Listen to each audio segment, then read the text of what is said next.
Hey guys, tonight we walk away from the noise of the modern world and step into the quiet, damp grass of a medieval morning. We are going to spend some time with a solitary beekeeper, a person whose entire life revolves around the slow, golden rhythm of the hive. We will watch the mist rise off the orchard, check on the straw baskets that house thousands of tiny workers, and feel the calm satisfaction of a job that requires patience above all else. You might picture a beekeeper in a bright white suit with a mesh helmet, looking like a gentle astronaut. But our reality tonight is much simpler. You are wearing a rough wool tunic, your hands are bare, and your only protection is a calm heart and slow movements. Before you get too comfortable and possibly fall asleep halfway through, tap like and subscribe, but only if you genuinely enjoy this odd mix of boredom and history. It keeps the channel alive, and the story's just sleepy enough to help you drift off again next time. Go ahead and let me know in the comments where you are watching from and what time it is in your part of the world. Now, dim the lights. Let the world outside grow quiet, and turn on a fan if you like that soft, steady hum in the background. Let your shoulders loosen and your breathing slow. This is your time to drift. No rush, no deadlines, no noise. Just you, a little warmth in the air, and the faint whisper of history waiting to unfold. So, settle in, and let's ease gently into tonight's journey together. You open your eyes to a room that is not quite dark, but certainly not yet light. The window is just a square of pale gray in the stone wall, a sign that the sun is thinking about rising, but has not fully committed to the task. The air inside your small cottage is cool and still, holding the memory of the fire that burned down to embers hours ago. You lie there for a moment under the weight of a heavy wool blanket, listening to the silence. It is a deep, heavy silence, the kind you only find in the countryside before the birds wake up. You take a slow breath, and you can see a faint white puff of air leave your lips. It is early spring, and the winter chill has not completely packed its bags and left the building just yet. You push the blanket aside and sit up. The wooden frame of your bed creaks, a low groan that sounds loud in the quiet room. You swing your legs over the side, and your feet find the stone floor. The stones are smooth and cold, a sharp contrast to the warmth of the bed, and it wakes you up faster than a bucket of water. You reach for your woolen socks, pulling them up over your ankles, and then you find your boots. They are old leather, worn soft by years of walking through mud and grass, and they fit your feet like a second skin. You stand up and stretch, feeling the stiffness in your back from yesterday's chores. There is no need to rush. The bees do not operate on a clock, and neither do you. You walk to the hearth, where a few coals are still glowing faint orange under a layer of gray ash. You toss a small handful of dry kindling onto the embers and blow gently. The wood catches, a small flame flickers to life, and the room instantly feels a little friendlier. You warm your hands for a moment, rubbing them together to chase away the stiffness. Your hands are rough, stained with earth and wax, the hands of someone who works with living things. You pull your tunic over your head. It is made of coarse linen, undyed and simple, smelling faintly of wood smoke and dried herbs. Over this, you pull on a heavier woolen tunic to keep out the morning damp. You do not have a mirror, and you do not need one. The bees do not care if your hair is combed or if your tunic is straight. They only care about how you move and how you smell. You grab a crust of bread left over from dinner, chewing slowly as you move toward the heavy wooden door. You lift the latch, the iron cold against your fingers, and push the door open. The world outside is wrapped in a thick blanket of mist. It clings to the ground, swirling around your ankles as you step out onto the flat stone that serves as your porch. The air is thick with moisture, smelling of wet soil, decaying leaves, and the sharp, green scent of new grass pushing up through the mud. Everything is gray and soft, the edges of the world blurred by the fog. The trees in the orchard are just ghostly shapes in the distance, their branches reaching up like skeletal fingers into the white sky. It is beautiful in a lonely sort of way.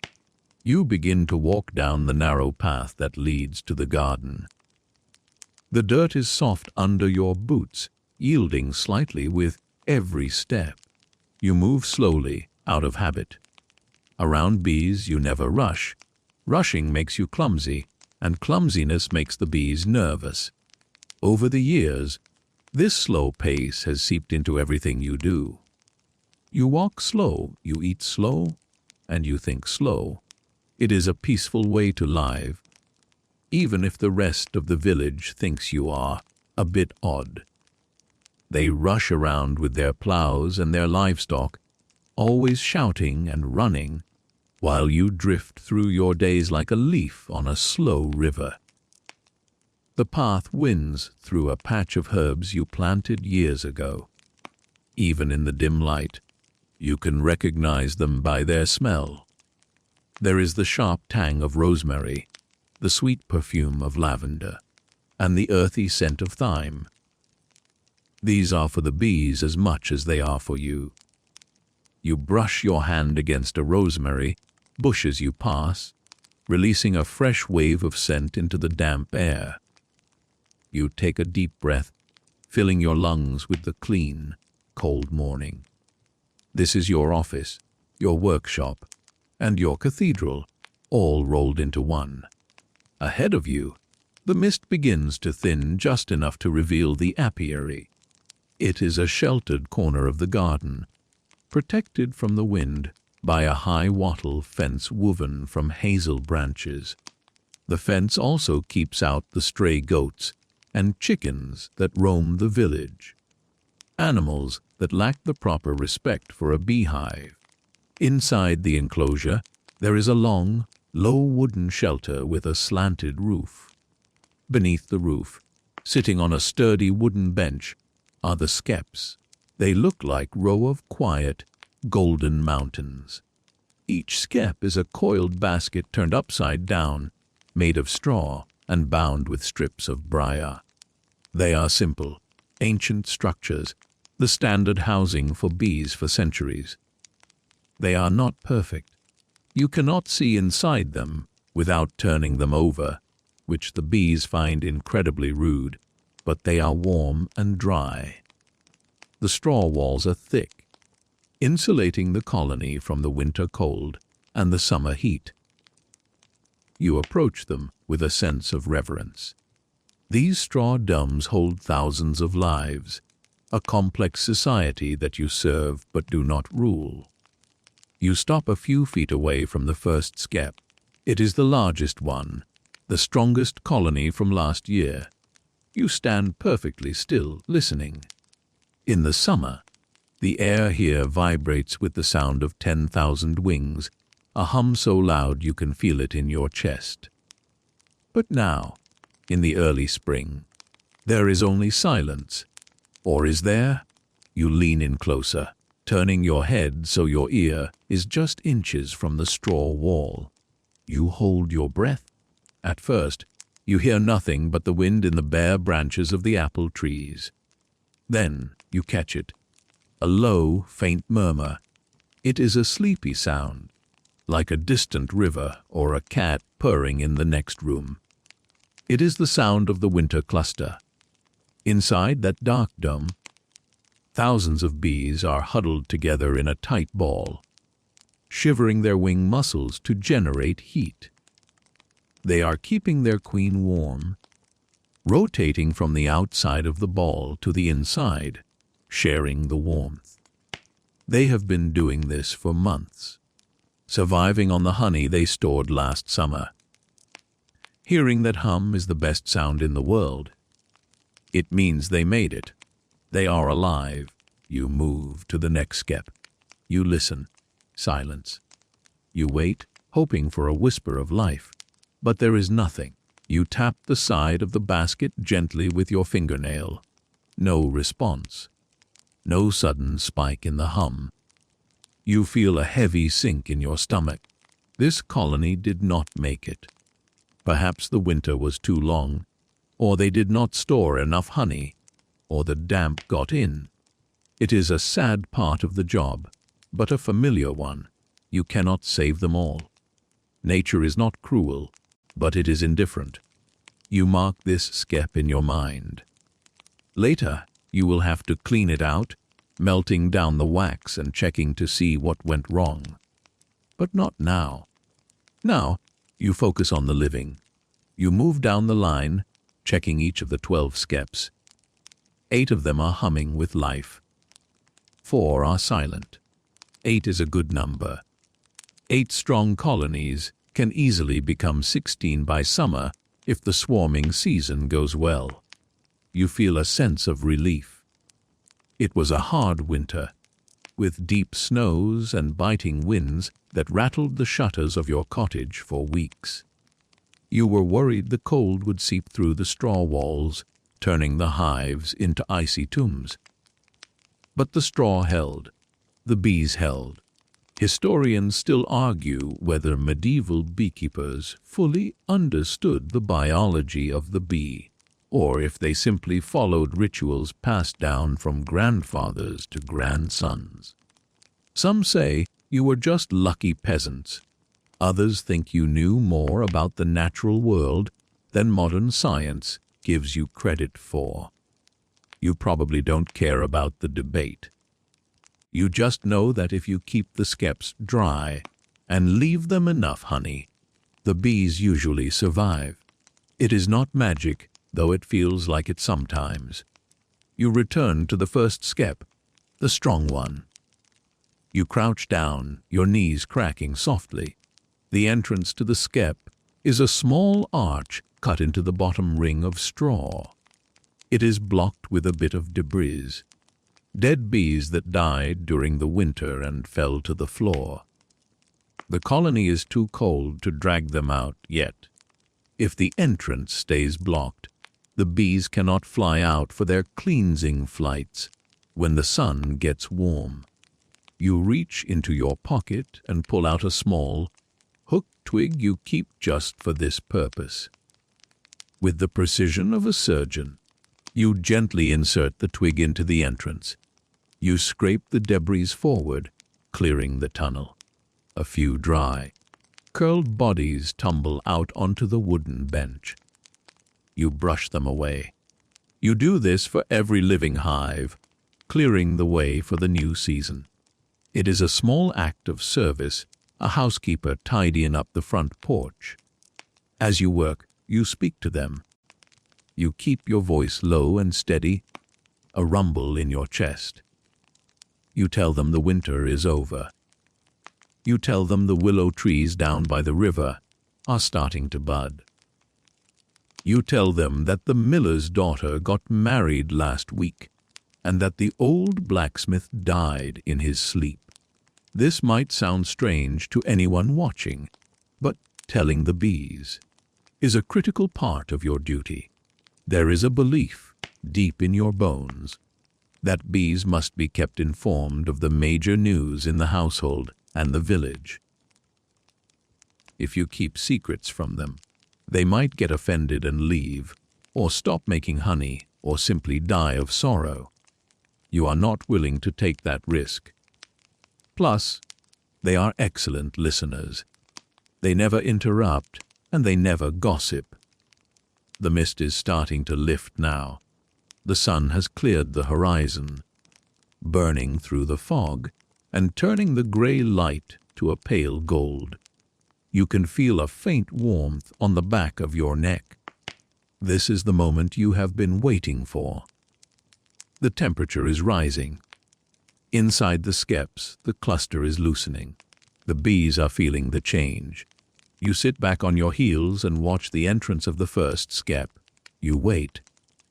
A minute passes, then two, and then a tiny head appears in the archway. It is a worker bee, dark and fuzzy. She pauses at the threshold, waving her antennae. Tasting the air, she is checking the weather report. Is it warm enough? Is the wind too strong?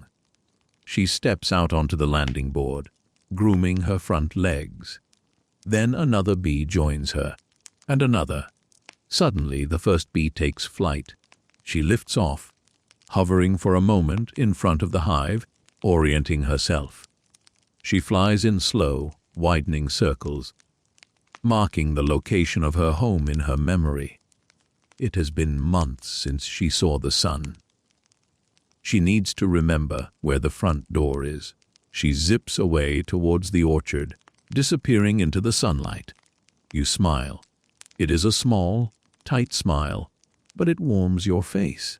The cycle has begun again. The long, quiet vigil of winter is officially over. The girls are flying.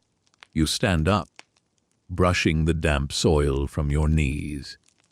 Your stomach gives a polite rumble, reminding you that a crust of bread is not a full breakfast.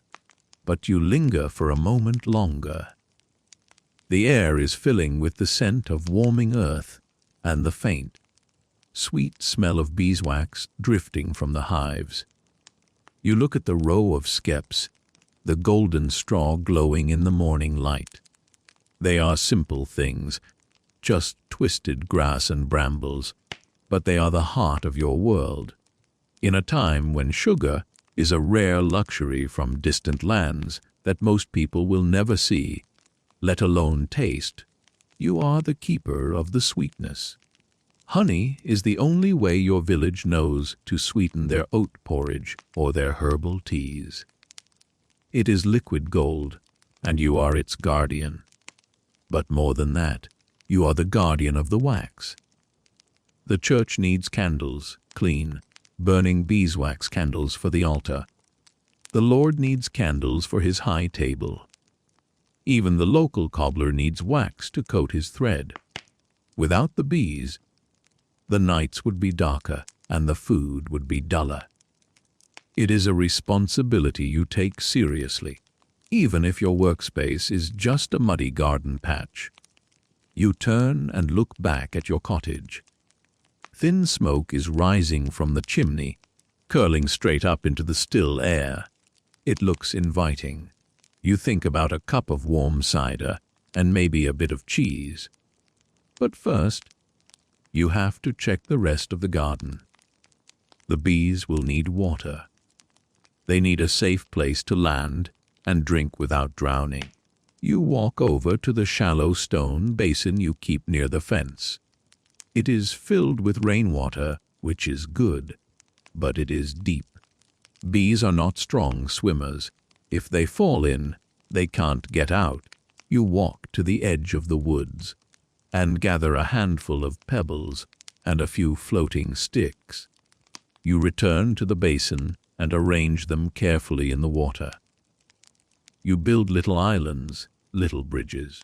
You are creating a safe harbor for tiny ships.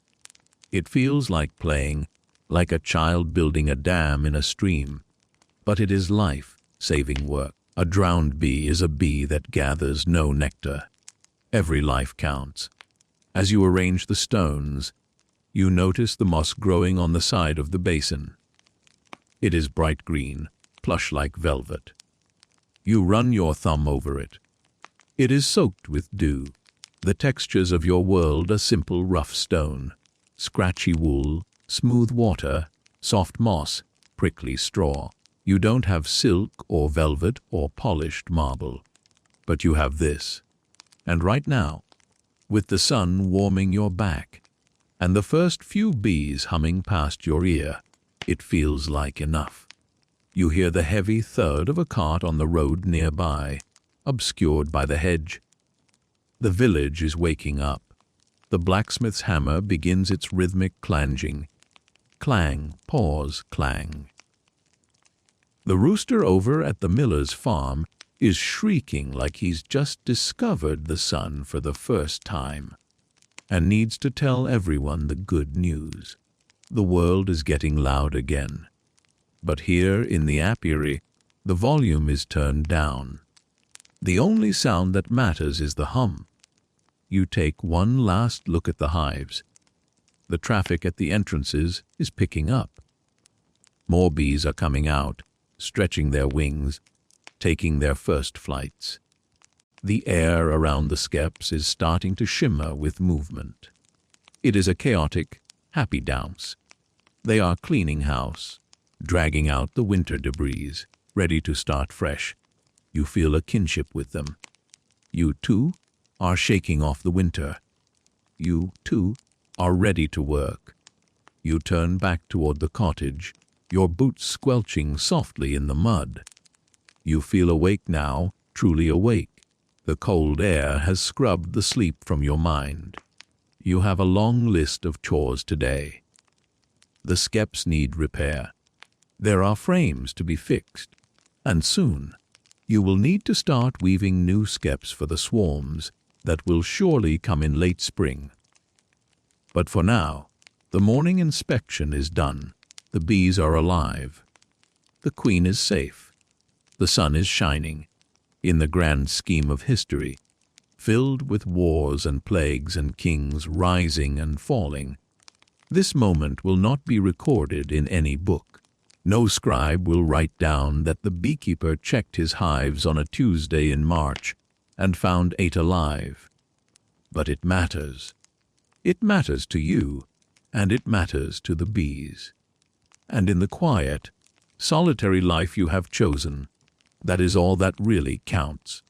You reach the door of your cottage and push it open again. The warmth of the room hits you, smelling of wood smoke and comfort. You step inside, leaving the muddy boots by the door, and move toward the fire. The day has officially begun, but there is no panic, no rush.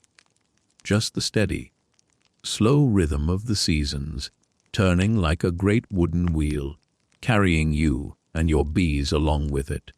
The morning sun has now cleared the tree-tops, turning the damp earth of your garden from gray to a rich, steaming brown.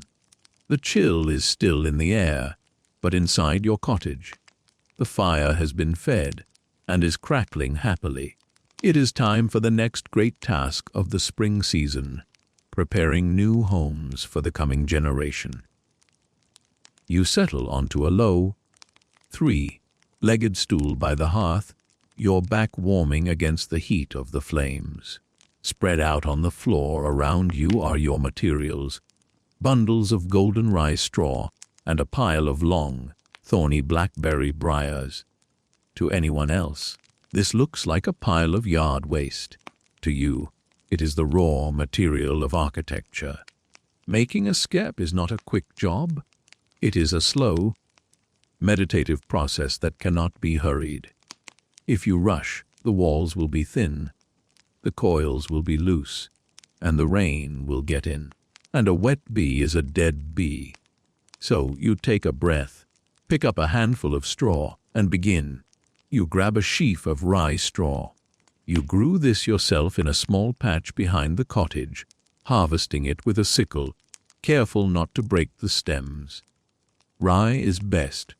It is long, tough, and hollow, making it an excellent insulator. It traps the air, keeping the warmth in during winter and the heat out during summer. You shake the bundle, aligning the stalks so they are all running the same way. The straw is dry and smooth, whispering against your skin like dry paper. It smells of late summer sunshine, a scent that seems trapped inside the hollow tubes. Next, you reach for the lapping material, the binding that will hold the coils of straw together. Today you are using blackberry briars.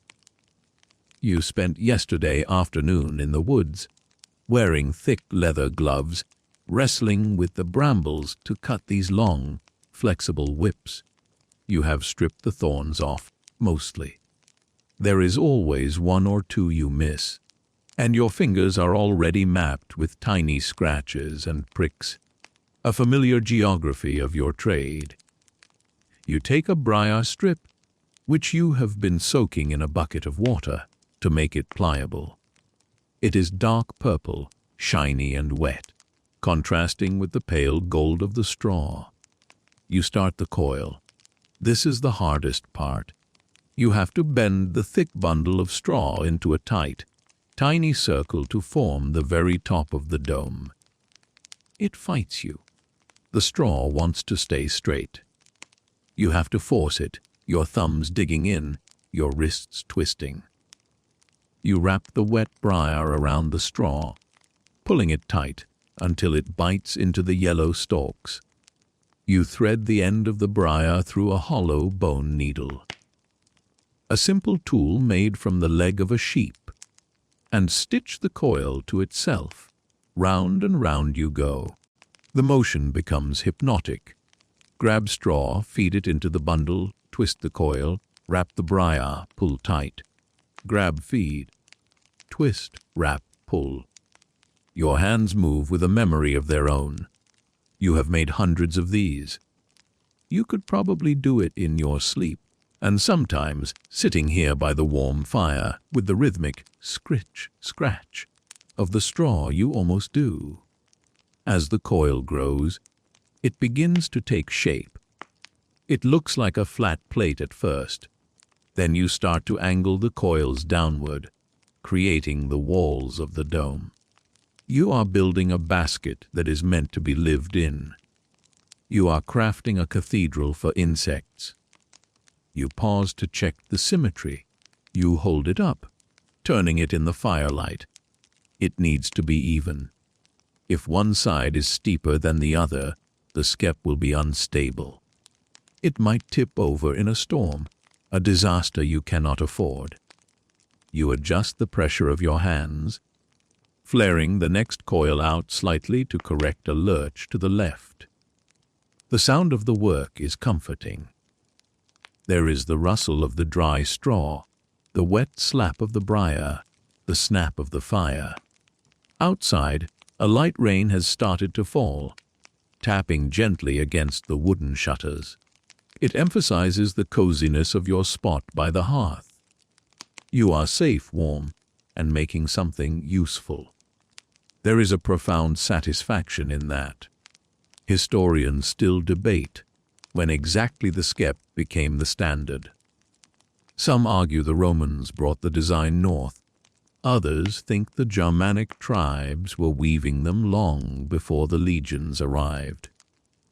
You wouldn't know a Roman legionary if he walked through your door, but you know that your father made skeps this way, and his father before him. It is a design that works.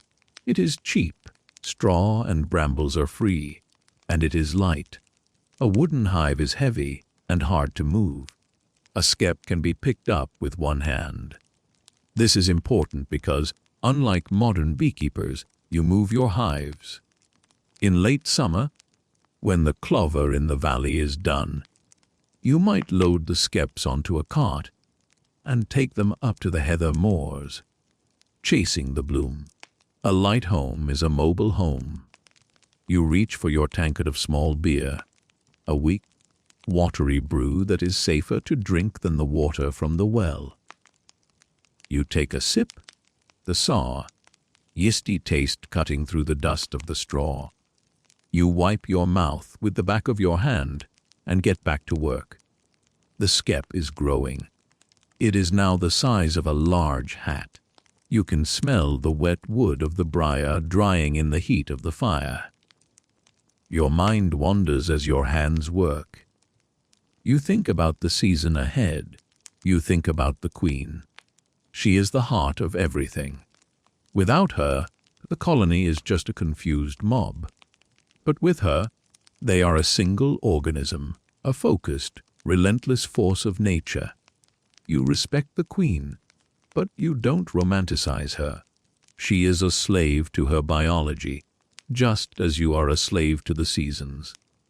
She lays the eggs, up to 2,000 a day in the height of summer. She never leaves the dark of the hive, except for one brief, wild flight to mate. And then she spends the rest of her years in the dark, laying. It is a heavy burden. You finish the main body of the skep. It is now a deep inverted bowl. But you are not done. You need to make the entrance. You don't just cut a hole in the finished basket. That would weaken the structure. Instead, you weave the entrance into the final coil. You manipulate the straw, creating a small arch, a gap in the wall about 3 inches wide and half an inch high. It needs to be small enough to keep out mice.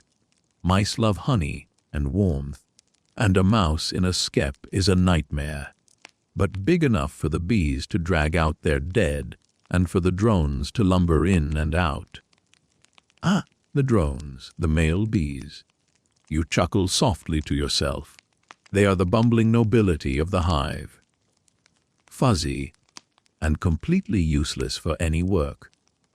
They don't forage, they don't clean, they don't build comb, and they don't have stingers. Their only job, their singular purpose in life, is to fly out on warm afternoons and hope to meet a virgin queen from another hive. If they succeed, they die in the act. If they fail, they come home to eat the honey the sisters have gathered. It's a good life for a while. But you know what happens in the autumn. When the flowers die and the honey flow stops, the worker bees turn on the drones. They stop feeding them. They drag them to the entrance and kick them out into the cold. The massacre of the drones. It is brutal, but necessary. The hive cannot afford to feed useless mouths in winter. You feel a flicker of sympathy for the big, clumsy guys, but you understand the logic. Survival is math, not sentiment. You are on the final coil now. The bottom rim needs to be thick and flat, so the skep sits flush against the wooden bench. Gaps let in drafts and robber bees. Bees from other hives or wild colonies that will raid a weak neighbor, stealing their honey in a frenzied attack. You bind the last rim tightly, using extra briar to make it rock solid. You tie off the end, tucking the sharp point of the briar deep into the straw, where it won't snag. You hold the finished skep up. It is beautiful in its utility, symmetrical golden, smelling of the earth. You give it a firm squeeze. It doesn't give. It is strong. You tap it with your knuckle. Thump, thump, a good, solid sound. But it is not ready yet. A raw straw skep is still porous. The wind can blow right through it. You need to cloak it. You set the skep down and stand up, your knees popping again.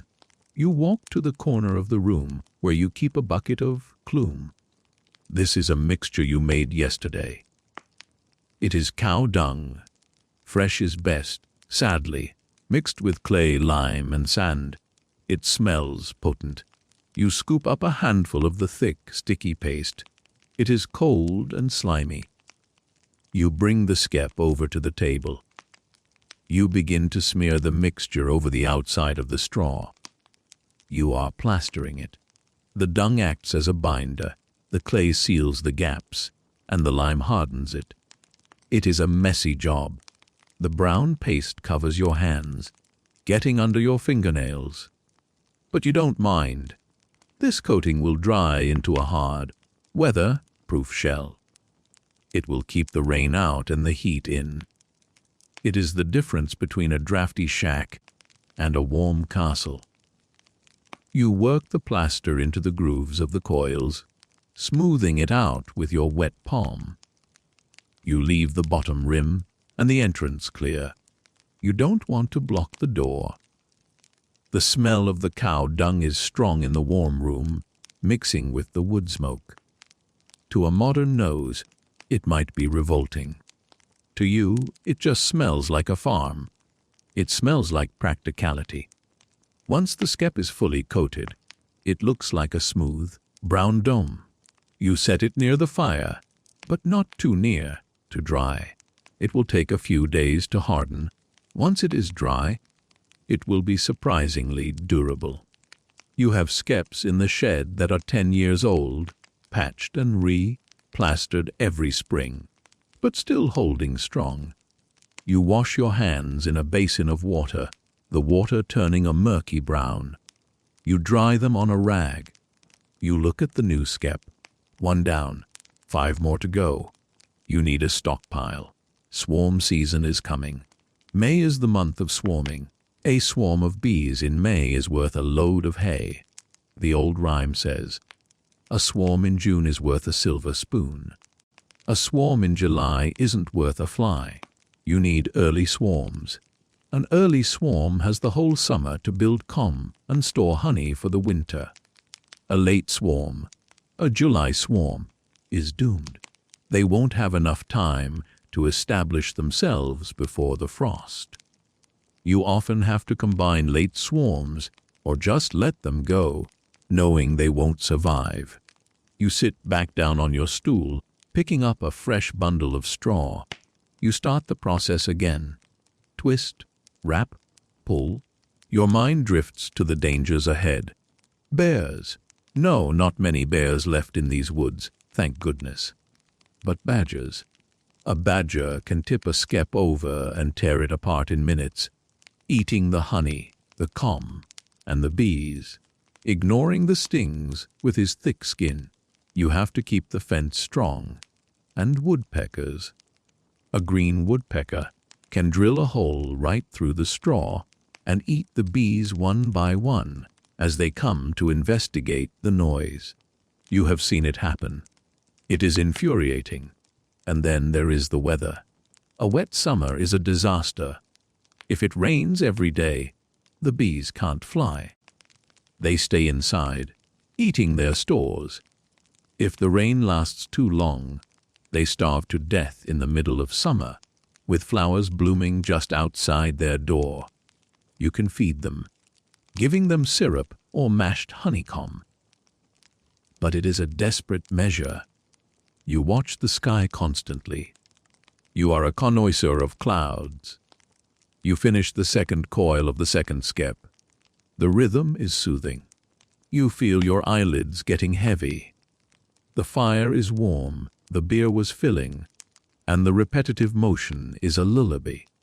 You let yourself drift for a moment, half awake, half asleep.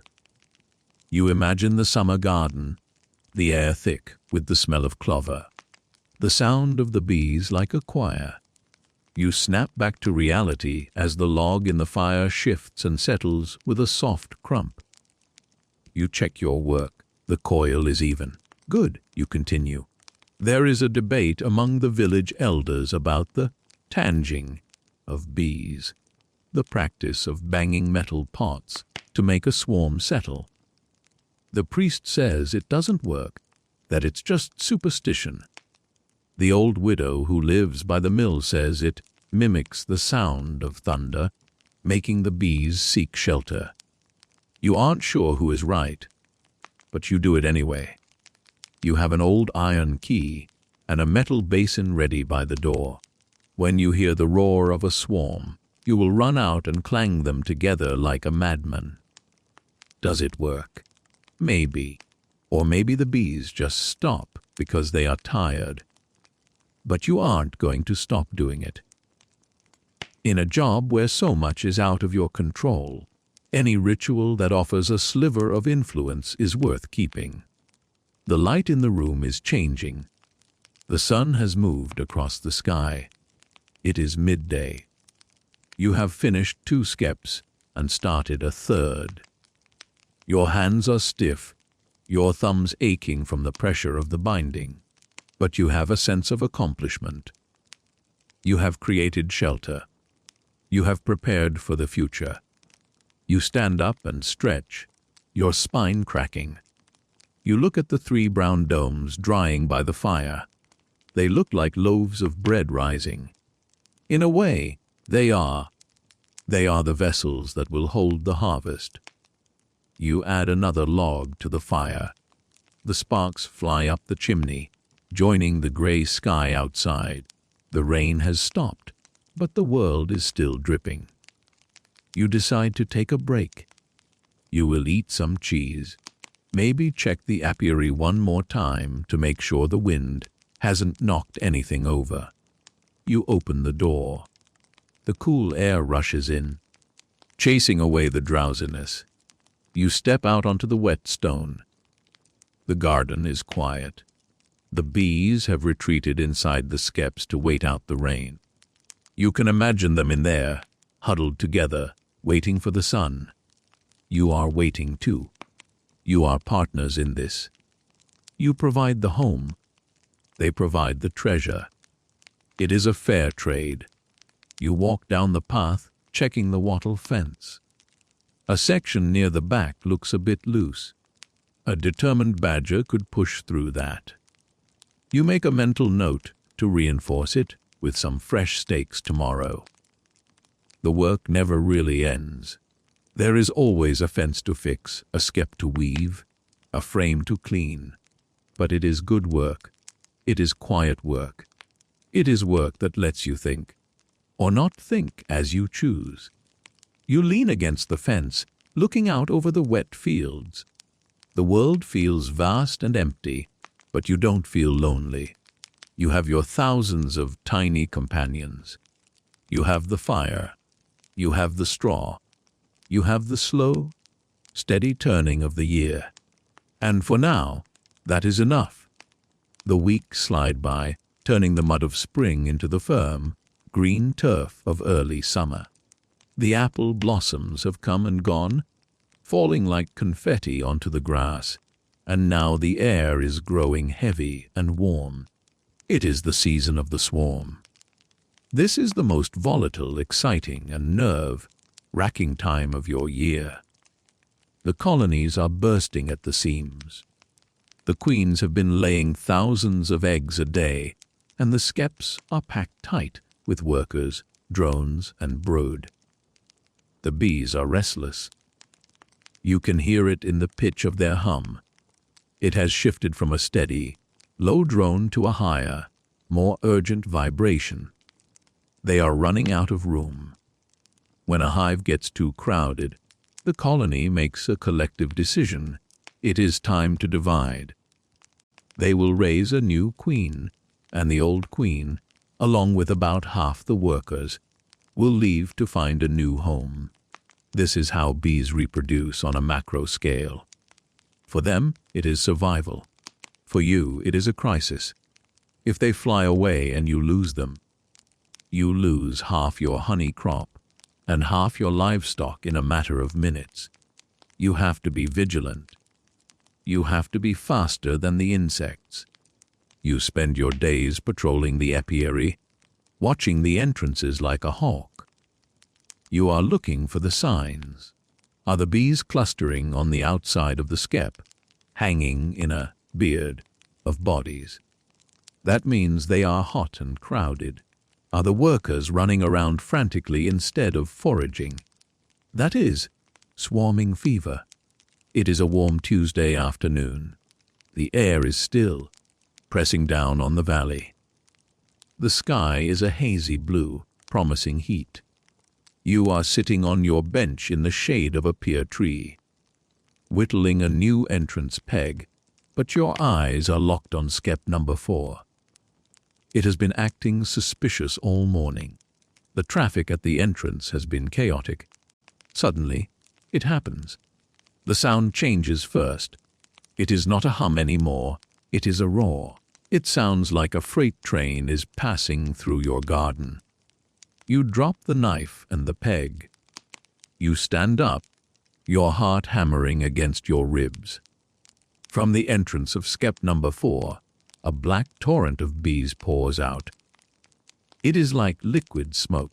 They spill out onto the landing board and take to the air, spiraling upward in a chaotic, swirling cloud. The sky above the hive turns dark with bodies. 10,000, maybe 20,000 bees are airborne at once. The noise is deafening. It is a primal, physical force that vibrates in your teeth. You don't panic. You have prepared for this. You grab your tanging kit, the old iron key, and the battered metal basin, from the bench where you left them. You run into the middle of the garden, staring up at the cloud. The bees are circling, orienting themselves, waiting for the queen to join them. Once she is airborne, they will move. You need to convince them to land here, not in the neighbor's chimney or the deep woods 3 miles away. You start to bang the key against the basin. Clang, clang, clang. The sound is sharp and metallic, cutting through the roar of the wings. You look ridiculous, a grown man standing in an orchard banging on a pot. But you don't care. You rhythmically strike the metal, creating a pulsing beat. Clang, clang, clang. Does it mimic thunder? Does it confuse their communication? Or is it just a desperate prayer made of noise? You keep your eyes on the cloud. It is drifting slowly toward the apple trees. This is good. You follow them, walking backwards, stumbling over tree roots, never stopping the noise. Clang, clang. The cloud begins to lower. The chaotic swirling starts to organize into a funnel shape. The bottom of the funnel is pointing at a low branch on an old, gnarled apple tree. You hold your breath, though you keep banging. The first few bees land on the branch. Then more. Then hundreds. They are clustering. They are holding onto each other's legs, forming a living chain, a dripping bag of bees. The roar in the air begins to fade as more and more bees join the cluster. The cloud shrinks. The ball of bees on the branch grows. It is the size of a grapefruit. Then a melon. Then a large pumpkin. It pulsates gently, a single organism made of thousands of parts. The queen is in there somewhere, safe in the center, protected by a wall of her daughters. You stop banging. The silence that rushes back into the garden is sudden and heavy. Your arm aches from the effort. You lower the basin and take a deep breath. They have settled. You have won the first round. But the game isn't over. A swarm on a branch is temporary. They have scout bees out right now, looking for a permanent home, a hollow tree, a crack in a wall. If the scouts come back with a good report, the swarm will dissolve and fly off again. And this time, they won't stop for your metal pot. You have maybe an hour, maybe less. You run back to the cottage. Well, you move with a swift, determined shuffle. You grab one of the new skeps you made in the spring. It is dry and hard now.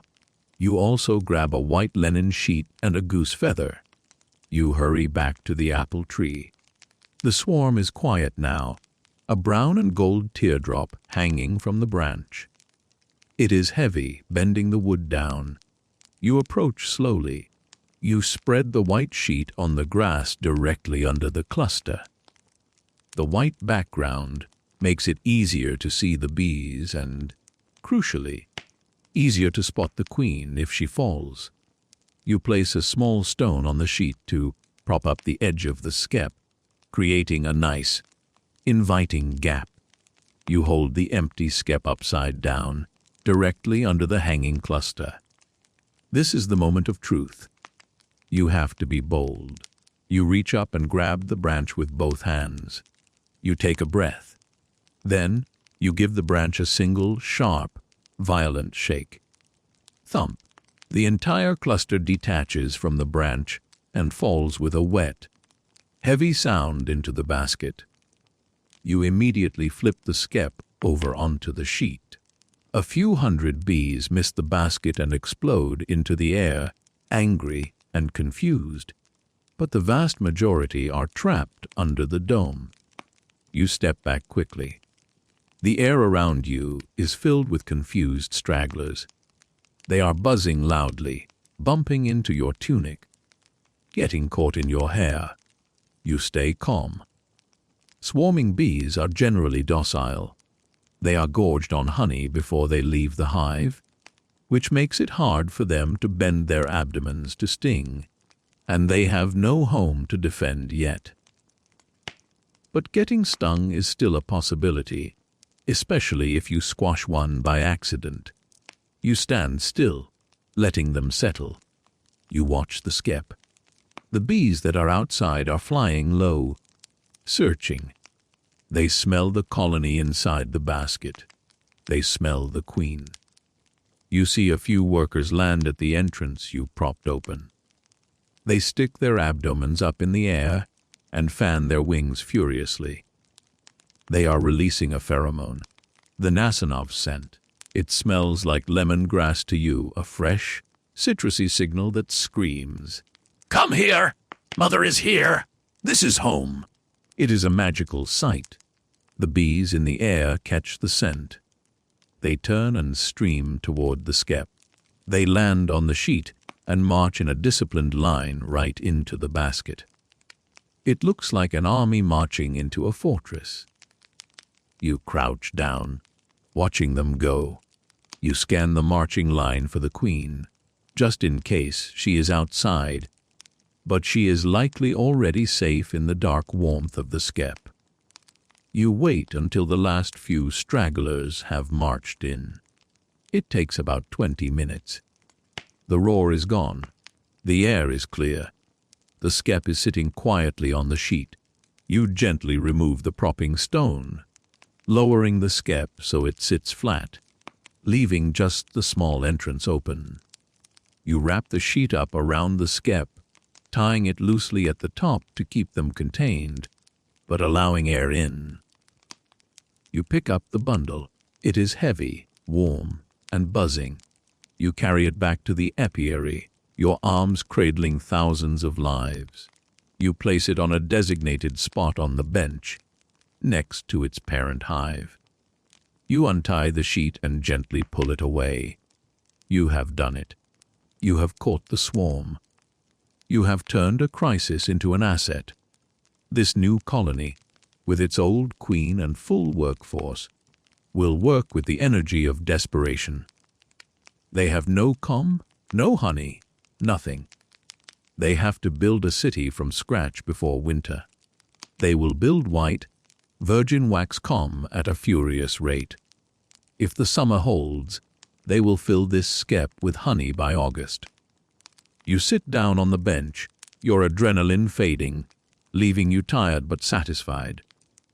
You wipe the sweat from your forehead. That was close.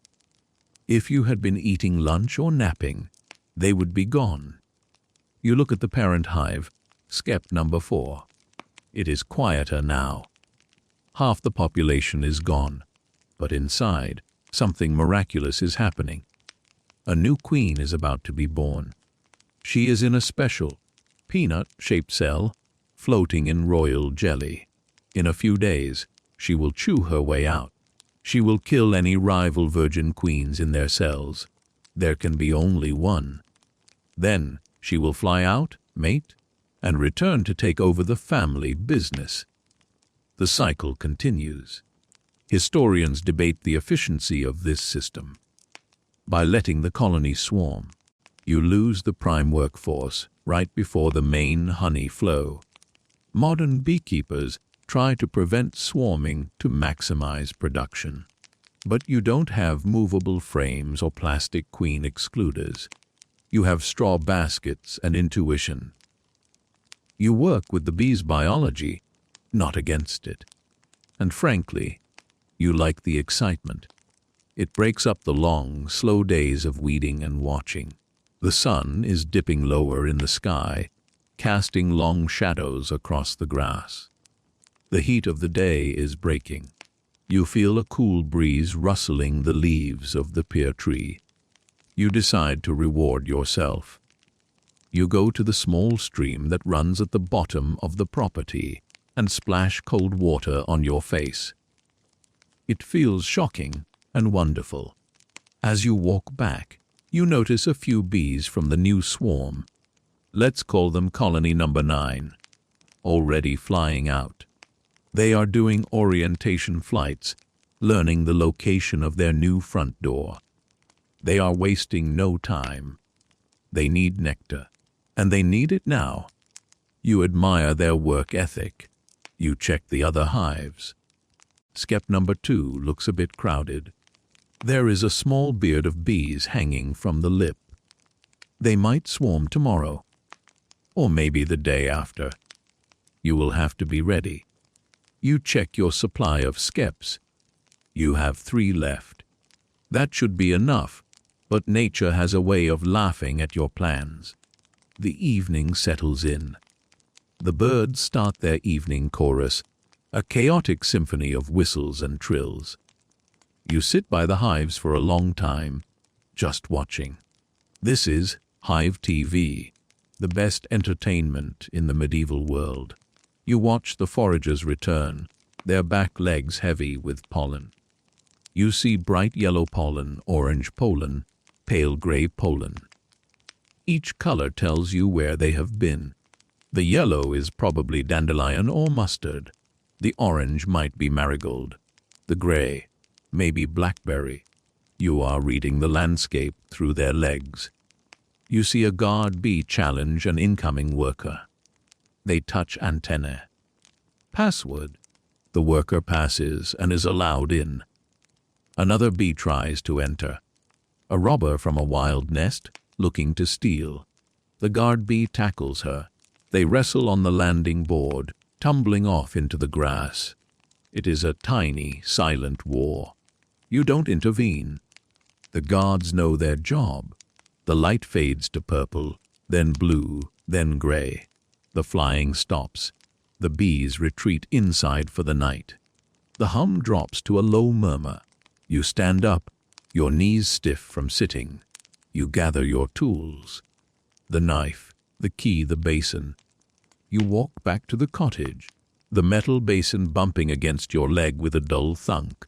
Inside, the cottage is dark. You light a rushlight, a reed dipped in animal fat.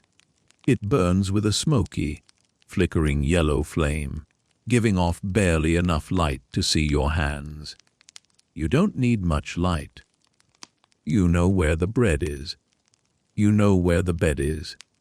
You sit at the rough wooden table, eating your simple supper.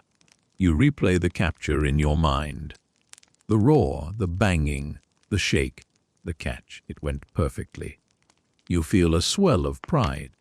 You are a master of the mystery. You can command the swarm. Well, sort of. You can nudge them at least. You think about the new colony. They are hanging in the dark of the new skep right now, holding onto each other, festooning in chains to measure the space. They are already secreting wax scales from the glands on their abdomens.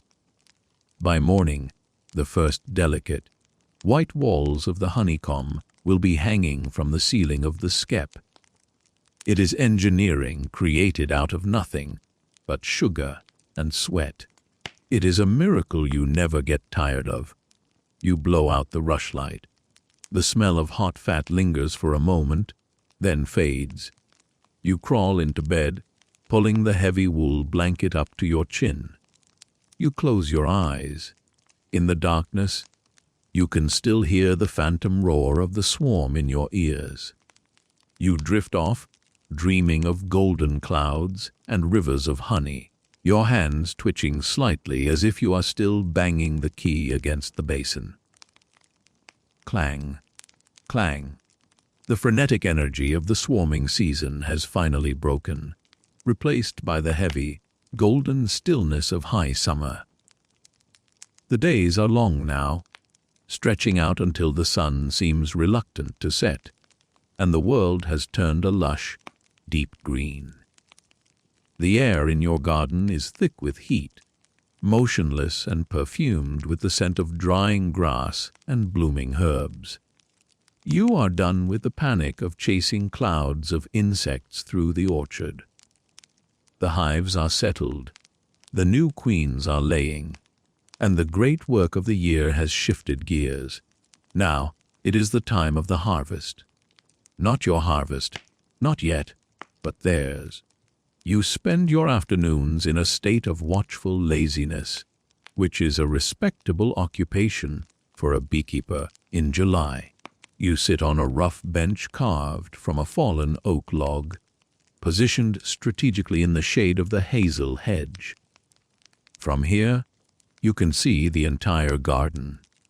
To the uneducated eye, your garden might look like a tangled mess of weeds and vegetables fighting for dominance. But to you, and more importantly to the bees, it is a carefully stocked larder. You watch a single worker bee navigate this landscape. She is a small, dark speck against the bright green of the leaves. She is hovering over a patch of borage, a plant with star-shaped flowers of a blue, so intense it almost hurts your eyes to look at them in the direct sunlight. Borage is a favorite. The village herbalist claims it drives away melancholy and brings courage to the heart, but you know its true purpose is to fill the honey pots. The bee lands on a drooping blue petal, her weight pulling the flower down slightly. She scrambles inside, disappearing into the center of the star. You lean forward, resting your elbows on your knees, observing her with the focus of a monk studying scripture. When she backs out a moment later, you can see her tongue, a long, reddish proboscis, folding back under her chin. She has drunk her fill of nectar, but she isn't done. She moves to the next flower on the same plant, then the next. She ignores the bright red poppies growing just a foot away. She ignores the white clover at her feet. She is entirely, obsessively focused on the blue borage. This is a phenomenon that has fascinated you for years. The bees seem to have a sense of loyalty that rivals any knight in the king's court. When a worker leaves the hive in the morning, she seems to make a contract with herself. Today, I will gather from the borage, and only the borage. She will fly past 1,000 other blooming flowers to find the one type she has committed to. It is efficient, you suppose. She learns the shape of the flower, the trick of how to balance on the petal, and the exact location of the nectar well. Switching to a different flower would mean learning a new trick, and bees, it seems, do not like to multitask. As she works, you notice the heavy, golden sacs attached to her hind legs. These are her curbiculae, her pollen baskets. They are bulging, packed tight with bright, powdery dust. To a modern eye, she looks like she is wearing oversized yellow pantaloons. This pollen is not for honey. It is bee bread.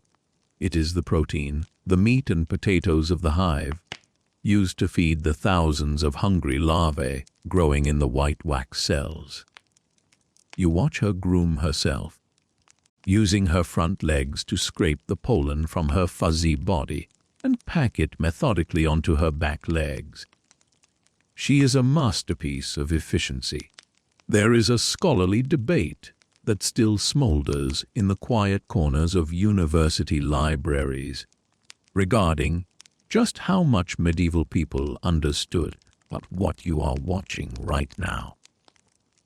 Did you know that the bee, in her selfish quest for nectar, was actually the engine of the garden's fertility? Most historians argue that the mechanics of pollination, the transfer of male pollen to female stigma, was a mystery to you. They say you likely viewed the abundance of fruit in the orchard as a happy coincidence, a divine blessing that just happened to occur alongside the bees. But as you sit there, watching a bee dust herself in the gold of a squash blossom before flying to the next, you have your suspicions. You know that if the bees don't visit the apple trees in May, the baskets will be empty in October. You might not know the biology of it. You might not have a word for pollination, but you understand the connection. The bee gives, and the bee takes, and the garden thrives in the exchange. The bee on the borage finally decides she is full. She is heavy now, loaded down with nectar in her crop and pollen on her legs. Her flight is heavy, a low gear drone as she lifts off. She circles once, getting her bearings, and then she shoots up and over the hazel hedge. She doesn't meander. She flies in a perfectly straight line, like an arrow loosed from a bow, heading directly for the apiary. This bee line is the invisible highway of your world. If you could see the air as the bees see it, the sky would be crisscrossed with these direct, shimmering, glowing lines, connecting the hives to the best food sources in the valley. You stand up and walk to the edge of the garden, following her trajectory with your eyes until she disappears into the shimmering heat haze. You decide to follow her, in spirit if not in flight. You unlatch the garden gate and step out into the wider world. The garden is safe, but the real bounty lies beyond. Bees are capable of traveling immense distances, up to 3 miles from the hive if they have to, though they prefer to stay closer. That means your bees are foraging over an area of nearly 20,000 acres. They know this landscape better than the Lord who owns it. They know every ditch where the willow herb grows, every meadow where the clover is blooming, and every hollow tree that holds a stash of rainwater. You walk down the dusty cart track that leads toward the forest. The sun is hot on your back, the kind of heat that seeps into your bones and makes your muscles feel loose and heavy. You pass the village common, where the sheep are grazing. The grass here is short, bitten down to the roots, but patches of white clover have survived the sheep, and they are crawling with your girls. You nod to them as you pass. It feels like seeing neighbors at the market. Further on, the track dips into the shade of the ancient lime woods. This is the Holy Grail. The linden trees, the limes, are in bloom. The scent hits you before you even see the flowers. It is a sweet, heady perfume, heavy and intoxicating, hanging in the humid air under the canopy. It smells like summer distilled into a vapor. You stop and look up. The trees are towering giants, their branches spreading out like the vaulted ceiling of a cathedral. And the sound. The sound is incredible. The entire canopy is vibrating. It sounds like the trees themselves are humming. There must be tens of thousands of bees up there, 50 feet above your head, working the pale yellow flowers. Linden honey is the prize. It is pale, minty, and medicinal. It fetches the best price at the market, and it makes the finest mead. Standing here, bathed in the green light and the roar of the bees, you feel a sense of awe.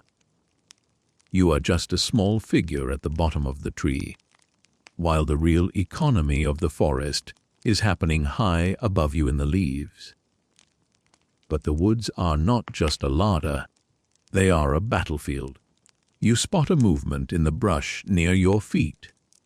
A spider, fat and yellow with black stripes, has spun a web between 2 stalks of tall grass. It is an argiope, a garden spider, though you probably just call it a cross spider or a weaver. Caught in the silk is a honeybee. She is thrashing, her wings buzzing in a high-pitched whine of distress. The spider is waiting, sensing the vibration. You hesitate. The natural law is harsh. Predators must eat too. Birds snap bees out of the air, dragonflies hawk them on the wing, badgers tear up nests. It is the way of things. But you are a beekeeper. Your loyalty is chosen. You reach down with a twig and gently break the strand of silk. The bee tumbles free, falling into the grass. She buzzes furiously, cleaning the sticky web from her wings, and then takes off, zooming straight up toward the canopy. You leave the spider to repair its net. You have interfered with fate, but you figure you are allowed a few small acts of rebellion against the cruelty of nature. There is a quirky, persistent belief in your time that bees are the only creatures that came from paradise unchanged. The old stories say that when Adam and Eve were cast out of Eden, the bees flew out with them to provide comfort in the harsh new world. Other animals became wild or cruel, but the bee remained pure, eating nothing but the fragrance of flowers and producing light and sweetness. It is a lovely thought.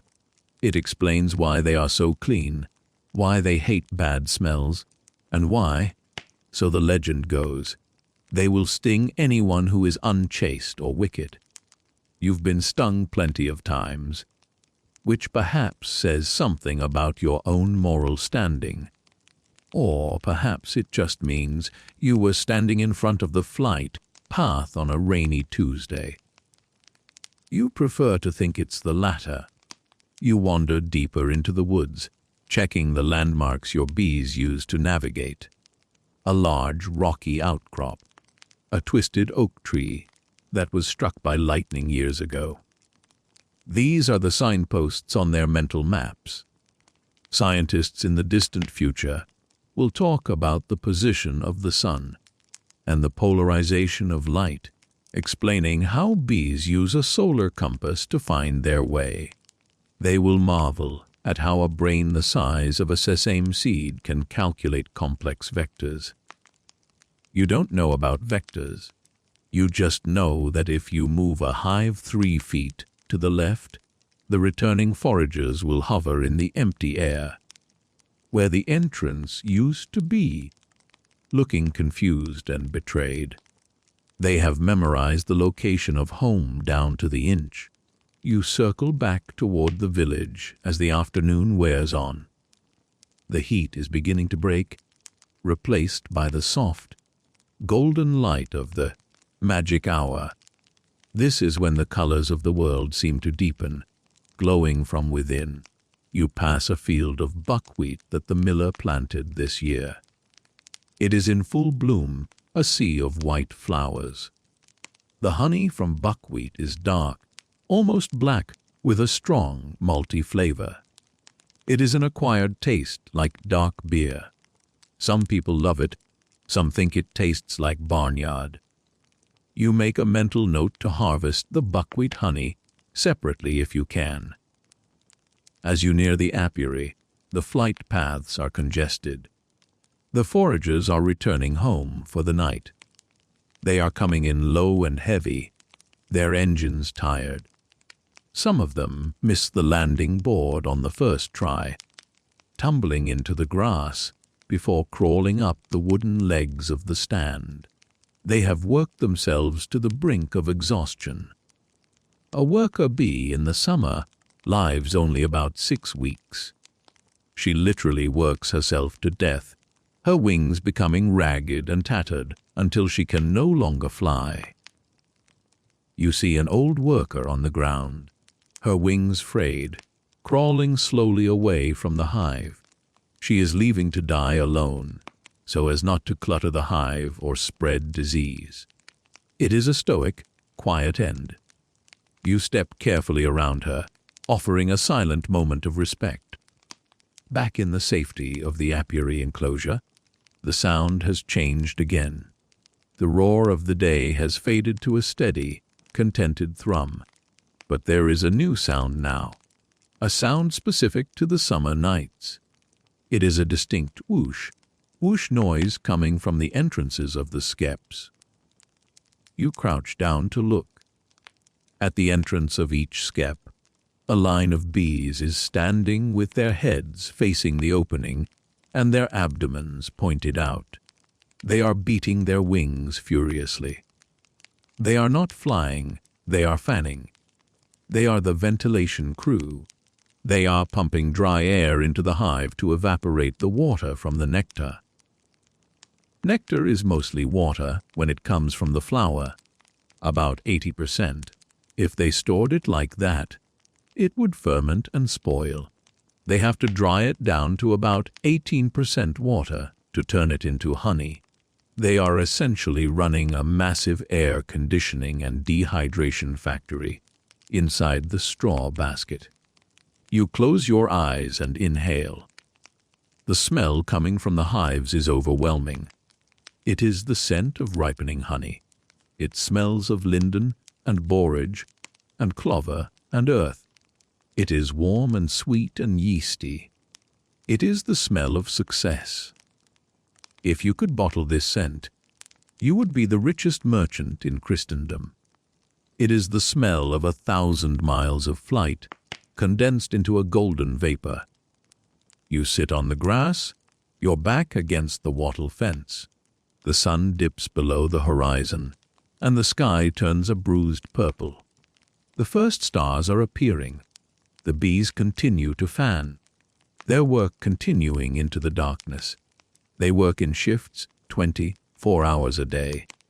While you sleep, they will be turning the liquid sunlight they gathered today into the thick, stable fuel that will keep them alive through the winter. You think about the geography you walked today. You saw the garden, the pasture, the deep woods, the buckwheat field. You realize that your bees are tying the whole world together. They are taking the essence of the forest and bringing it into your garden. They are taking the essence of the Lord's clover and bringing it to your table. They are the great connectors, sewing the landscape together with invisible threads of flight. A bat swoops overhead, erratic and jerky, hunting the moths that have replaced the bees in the night sky. The air cools rapidly. You feel the dew starting to settle on your tunic. It is time to go inside. You stand up, groaning slightly as your stiff joints protest. You look at the Skeps one last time. They are dark mounds now, mysterious and closed. You place your hand gently on the straw of the nearest one. It is warm. The heat of thousands of bodies, the heat of the metabolism of the hive, radiates through the wall. It feels like a living creature. Good night. Girls, you whisper. It is a habit you can't break. You walk back to the cottage, the damp grass brushing against your boots. The day was long and hot, and you did very little actual work in the sense of plowing or hammering, but you feel a deep sense of participation. You witnessed the flow.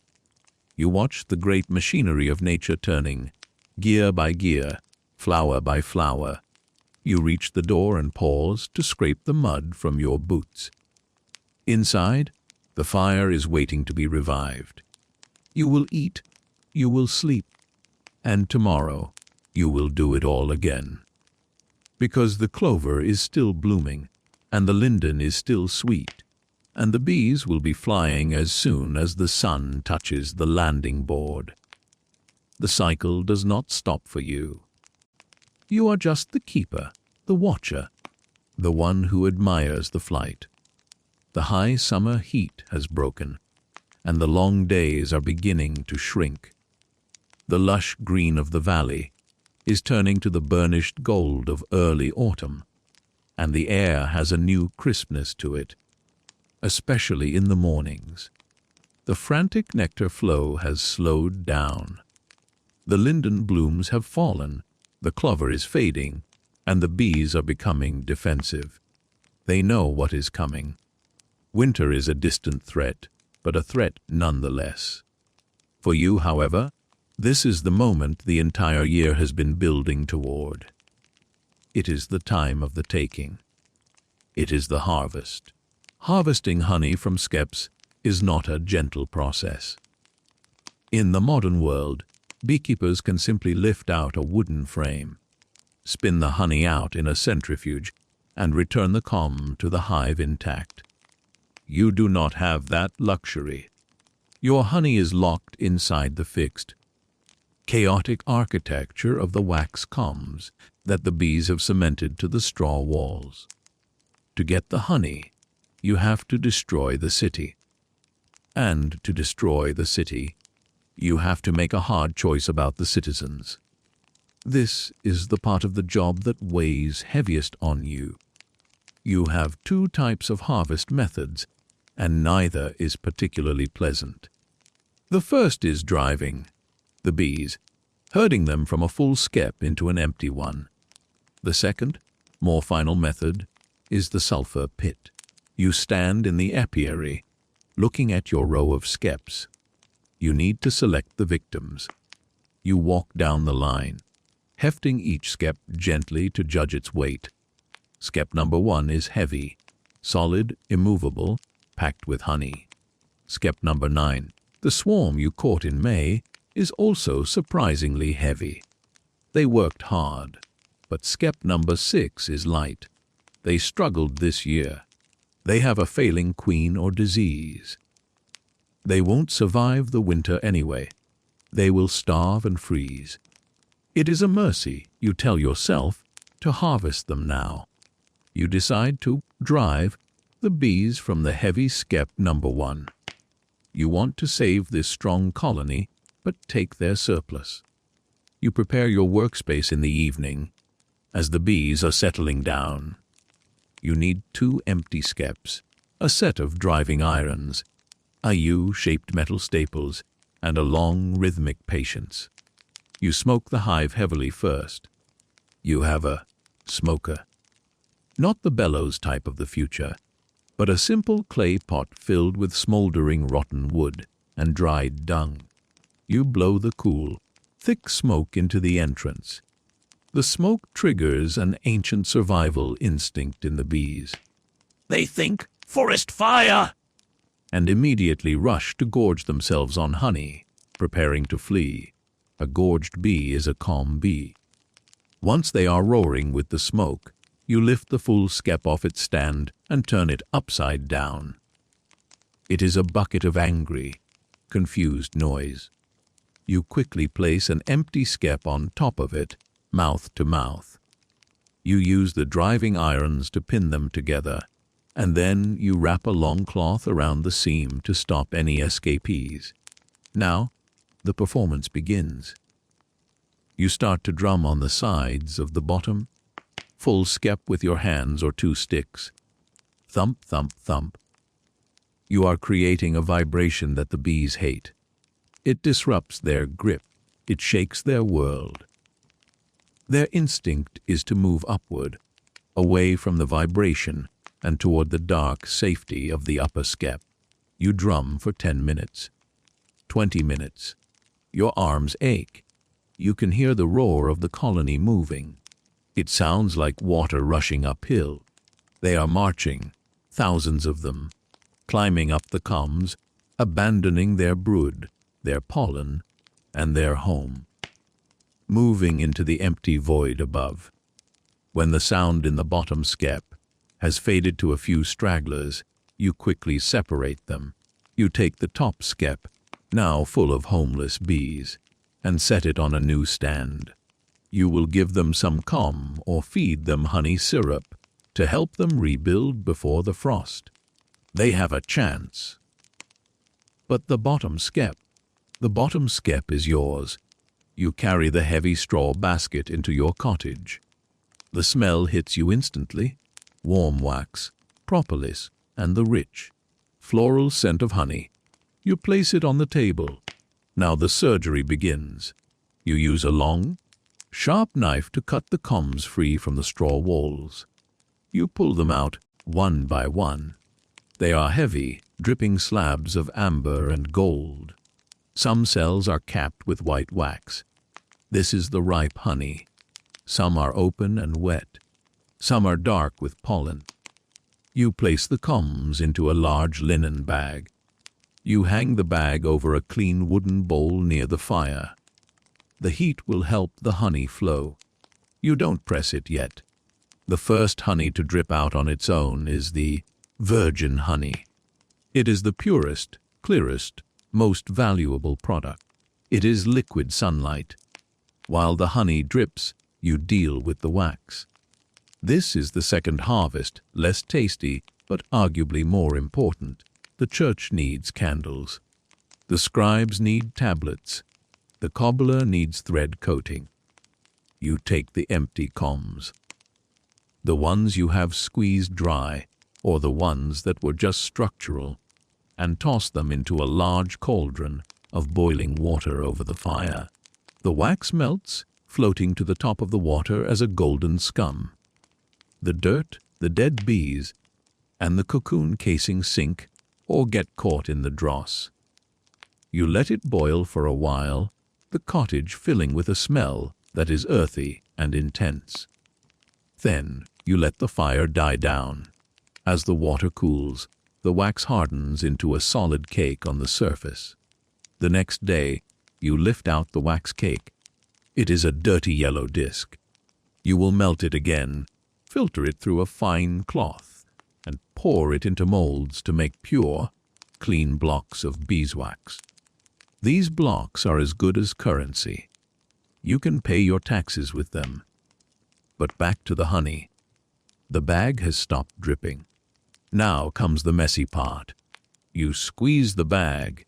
You twist it, wringing out every last drop of sweetness. This second run honey is darker, cloudy with pollen and bits of wax. This is for the village. This is for the mead. Mead is the drink of the people. Wine is for the rich who can import it from France or Italy. Ale is for the daily meal. But mead is for celebration. You have a large barrel in the corner of the room. You mix the second, run honey with water, lots of water, and maybe some herbs like meadowsweet or rosemary. You stir it with a big wooden paddle. Then you wait. The wild yeasts in the air and in the honey itself will start the fermentation. It will bubble and hiss for weeks. By Yule it will be a potent, golden alcohol that warms the belly and makes the long winter nights bearable. There is a fascinating archaeological debate about who made the first mead. Some say it was accidental. A hunter-gatherer left a pot of honey out in the rain. It fermented, they drank it, and had a very interesting afternoon. It is likely the oldest alcoholic drink in human history. You are part of a lineage of brewers that goes back to the Stone Age. As you process the honey, your hands become sticky. Everything becomes sticky. The table, the knife, the door handle. You are coated in a layer of sugar. You lick your finger. It tastes of linden and wildflowers. It is intensely sweet, with a slight burn at the back of the throat. It is the taste of summer, captured and preserved. But the harvest is not just about joy. There is the matter of skep number 6. The weak one. You cannot drive them. They are too weak to rebuild. You cannot leave them. They will be robbed by wasps or other bees, spreading disease. So you choose the pit. You dig a small hole in the ground near the apiary. You place a piece of sulfur, a yellow brimstone rock, in the bottom and light it. It burns with a blue flame and a choking, acrid smoke. You quickly place skep number 6 over the hole. The fumes rise into the hive. The bees die instantly. It is over in seconds. It feels like a betrayal. These creatures worked for you, and you repaid them with poison. But you know the logic. If you let them live, they would consume resources and die slowly of cold. By taking the honey now, you ensure the survival of the other hives. You are a shepherd, and sometimes a shepherd has to cull the flock. You whisper a small apology to the silent straw basket. You carry skep number 6 inside. You harvest the meager combs. The honey is just as sweet, but it tastes a little like guilt. The days following the harvest are busy with cleaning. You have to wash the sticky bowls, render the wax, and bottle the honey into ceramic jars. You seal the jars with a layer of melted wax, or a piece of leather tied with twine. These jars are your wealth. You will trade them for flour, for wool, for new tools. The apiary is quieter now. The colonies you drove are working frantically to build new calm in their empty skeps. You feed them every evening. You mix honey with warm water and place it in a small trough inside the entrance. You are giving back some of what you took, helping them race the clock against the first frost. You notice the wasps are becoming a problem. In late summer, the wasp colonies are dying out, and the workers are hungry and aggressive. They can smell the honey from a mile away. They patrol the front of your hives, looking for a weak guard or a gap in the defense. You see a wasp tackle a bee in mid-air, biting off its wings and head to get to the honey sac. It is brutal. You set traps. You put out jars of stale beer or sugar water with a narrow neck. The wasps crawl in, drink, and can't get out. They drown in the sweetness. It is a passive defense, but it helps. You also narrow the entrances of the skeps. You use small blocks of wood or fresh clay to shrink the opening, so only 1 or 2 bees can pass at a time. This makes it easier for the guards to defend the fortress. One Spartan in the pass.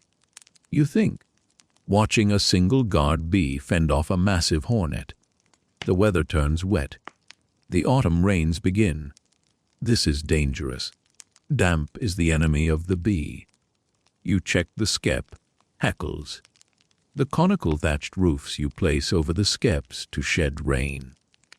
They look like little straw hats. You weave new ones for the hives that have worn covers.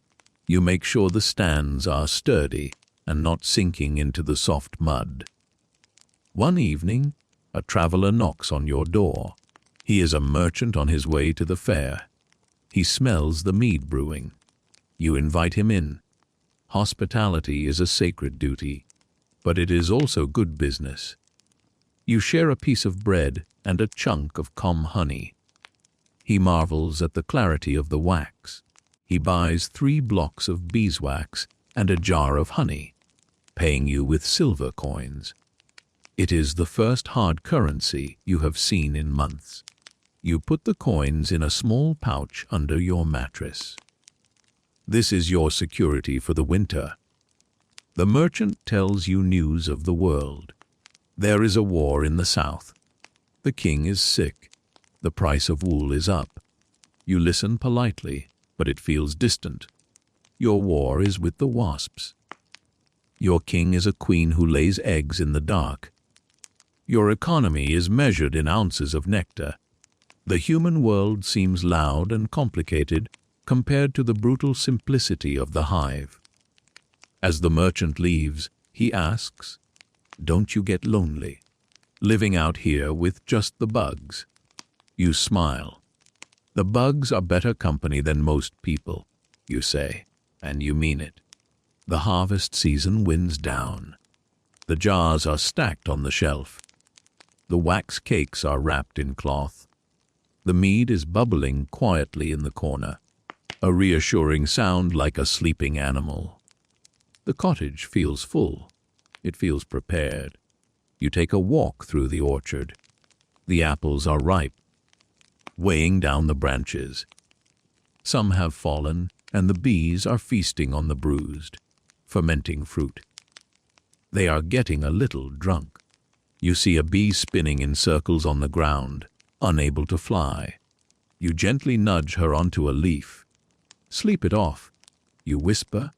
The leaves on the trees are turning fire, red and pumpkin orange. The landscape is beautiful, a final burst of color before the gray of winter. You feel a sense of melancholy, but also relief. The hard work is done. The risk of the swarm is over. The sweat of the harvest is dried. Now comes the waiting. You sit on your bench one last time before the evening chill drives you inside. You watch the sunset. It is a brilliant, bloody streak across the horizon. The bees have all gone in. The apiary is silent, save for the wind in the dry leaves. You think about the wax candles you made. Somewhere, in a stone church miles away, a monk is lighting one of your candles to read a holy book. The light that illuminates the scripture is the light of the summer sun, captured by a flower, gathered by a bee, processed by your hands, and released again in the flame. It is a cycle of light. You are a bringer of light. It is a small thought, but it warms you more than the wool cloak you are wearing. You are part of the machinery of civilization. Without you, the nights would be darker, the food blander, the prayers harder to read. You stand up and walk back to the cottage. The smoke from your chimney mingles with the mist rising from the river.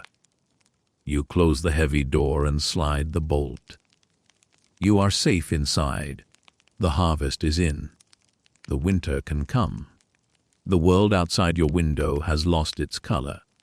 The vibrant greens and bright golds of the harvest season have been stripped away by a succession of biting winds, leaving behind a landscape that is sketched in charcoal and chalk. The trees are bare skeletons scratching against a steel, gray sky, and the ground is hard, ringing like iron under your boots when you walk out in the morning. It is late November, the threshold of the deep dark, and the rhythm of your life has slowed to match the dying pulse of the year. Inside the cottage, however, there is a new and vigorous life. In the corner of the room, wrapped in a thick woolen blanket to keep it steady against the drafts, sits a large oak barrel. To the casual observer, it is just a piece of furniture. To you, it is a science experiment, a prayer, and a promise of warmth all rolled into one. You are brewing mead. You walk over to the barrel and lift the heavy wooden lid just an inch. The smell that escapes is thick enough to chew on.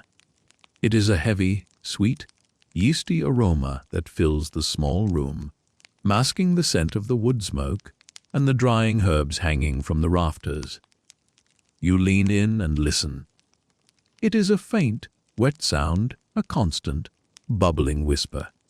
Blurp, hiss, blurp. It sounds like a creature breathing underwater. This is the sound of fermentation, the invisible alchemy that turns sugar into spirit. You spent the last week preparing this. You took the second, run honey, the stuff you squeezed from the crushed combs, dark with pollen and flecks of wax, and dissolved it in spring water. You added a handful of crushed meadowsweet flowers for flavor and a sprig of rosemary to keep it from spoiling. Then you waited for the wild magic. In your time, yeast is not a packet of beige dust you buy at a store. It is an invisible spirit that lives in the air, on the skins of fruit, and in the wooden staves of the barrel itself. You set the mixture out, invited the spirit in, and now it is doing its work. Historians will later argue about how much you truly understand of this process. They will say you likely attribute the bubbling to spirits or divine intervention, unaware of the microscopic fungi eating the glucose. and excreting alcohol and carbon dioxide. And perhaps they are right. You don't know what a microbe is, but you know that if the room gets too cold, the bubbling stops and the mead dies. You know that if you seal the lid too tight, the barrel might explode. You treat the barrel like a sick child or a temperamental pet. You keep it warm, you check on it, and you listen to its breathing. You replace the lid gently. The fermentation is vigorous. A frothy brown foam, the barm, has risen to the top. In a few days you will skim that off. It makes excellent leavening for bread, rising the dough faster than anything else. The symbiosis of the cottage economy is tight. The bees make the honey makes the mead makes the yeast makes the bread. Nothing is wasted. But while the mead bubbles safely indoors, the real danger lies outside. You pull on your heaviest cloak. It is a thick, scratchy wool, smelling of sheep and lanolin. But it sheds the rain better than anything else you own. You wrap a scarf around your neck and pull your hood up. It is time to face the wind. You have one final, crucial task to complete before the snows arrive in earnest. You must dress the hives for winter. You open the door, and the cold hits you like a physical blow. It presses against your face, seeking out any gap in your clothing. The sky is low and heavy, a bruised purple color that promises freezing rain, or perhaps the first flurries of snow. You trudge down the path to the apiary. The garden is dead, a tangle of brown stalks and rotting leaves. It looks melancholy, but you know the roots are sleeping deep underground, waiting for spring. The bees are silent now. The entrances to the Skeps are empty. There are no guards, no foragers, no fanning crew. The colonies have retreated inside, forming the winter cluster. They are a tight ball of life in the center of the dark basket, decoupled from the world outside. But they are vulnerable. A straw skep is a good house, but it is thin. A hard frost can penetrate the inch of straw, chilling the outer layer of bees. If they get too cold, they fall from the cluster and die. If too many die, the cluster shrinks. If it shrinks too much, it can't generate enough heat to keep the queen alive.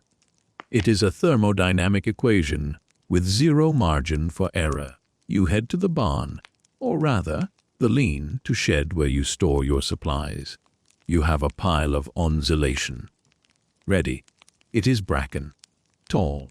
Brown ferns you harvested from the hillside in October when they died back. Dry bracken is airy and crisp, perfect for trapping heat. You also have bundles of long straw and a roll of heavy twine. You carry an armful of bracken to the first skep. You work quickly because your fingers are already starting to feel numb. You pack the dry ferns around the base of the skep, tucking them in tight against the straw walls. You are building a nest around the nest. You want to create a buffer zone of dead air that will keep the wind at bay. Next, you pick up a hackle. This is a conical hat made of thick sheaves of straw, bound at the top.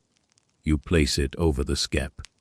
It looks ridiculous, like the hive is wearing a wizard's hat or a shaggy coat. But the hackle is essential engineering.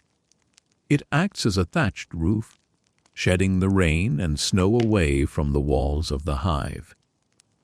Wet straw loses its insulating value, so the hackle keeps the underwear dry, so to speak. You tie the hackle down with twine, driving pegs into the ground to anchor it. The winter winds in this valley can be ferocious, capable of stripping a roof off a barn. You don't want to wake up one morning to find your hives naked and exposed. You give the twine a sharp tug. It holds. As you work, you notice a few bees flying from skep number 3. It is strange to see them out in this cold. They are moving slowly, their flight paths jagged and heavy. They are heading for the stone wall at the edge of the garden. You follow them with your eyes. They are visiting the ivy. Common ivy is the last flower of the year. It blooms late in November, producing strange, globular green flowers that most people don't even notice. But the bees notice. Ivy nectar is their emergency ration. It is bitter, and it crystallizes almost instantly, turning into a rock, hard white substance in the comb. It is difficult for them to eat in the winter. They have to dissolve it with water, which is hard to find when it's freezing. But it is better than starving. You watch a bee land on an ivy flower. She is sluggish. The cold air is sapping the heat from her flight muscles.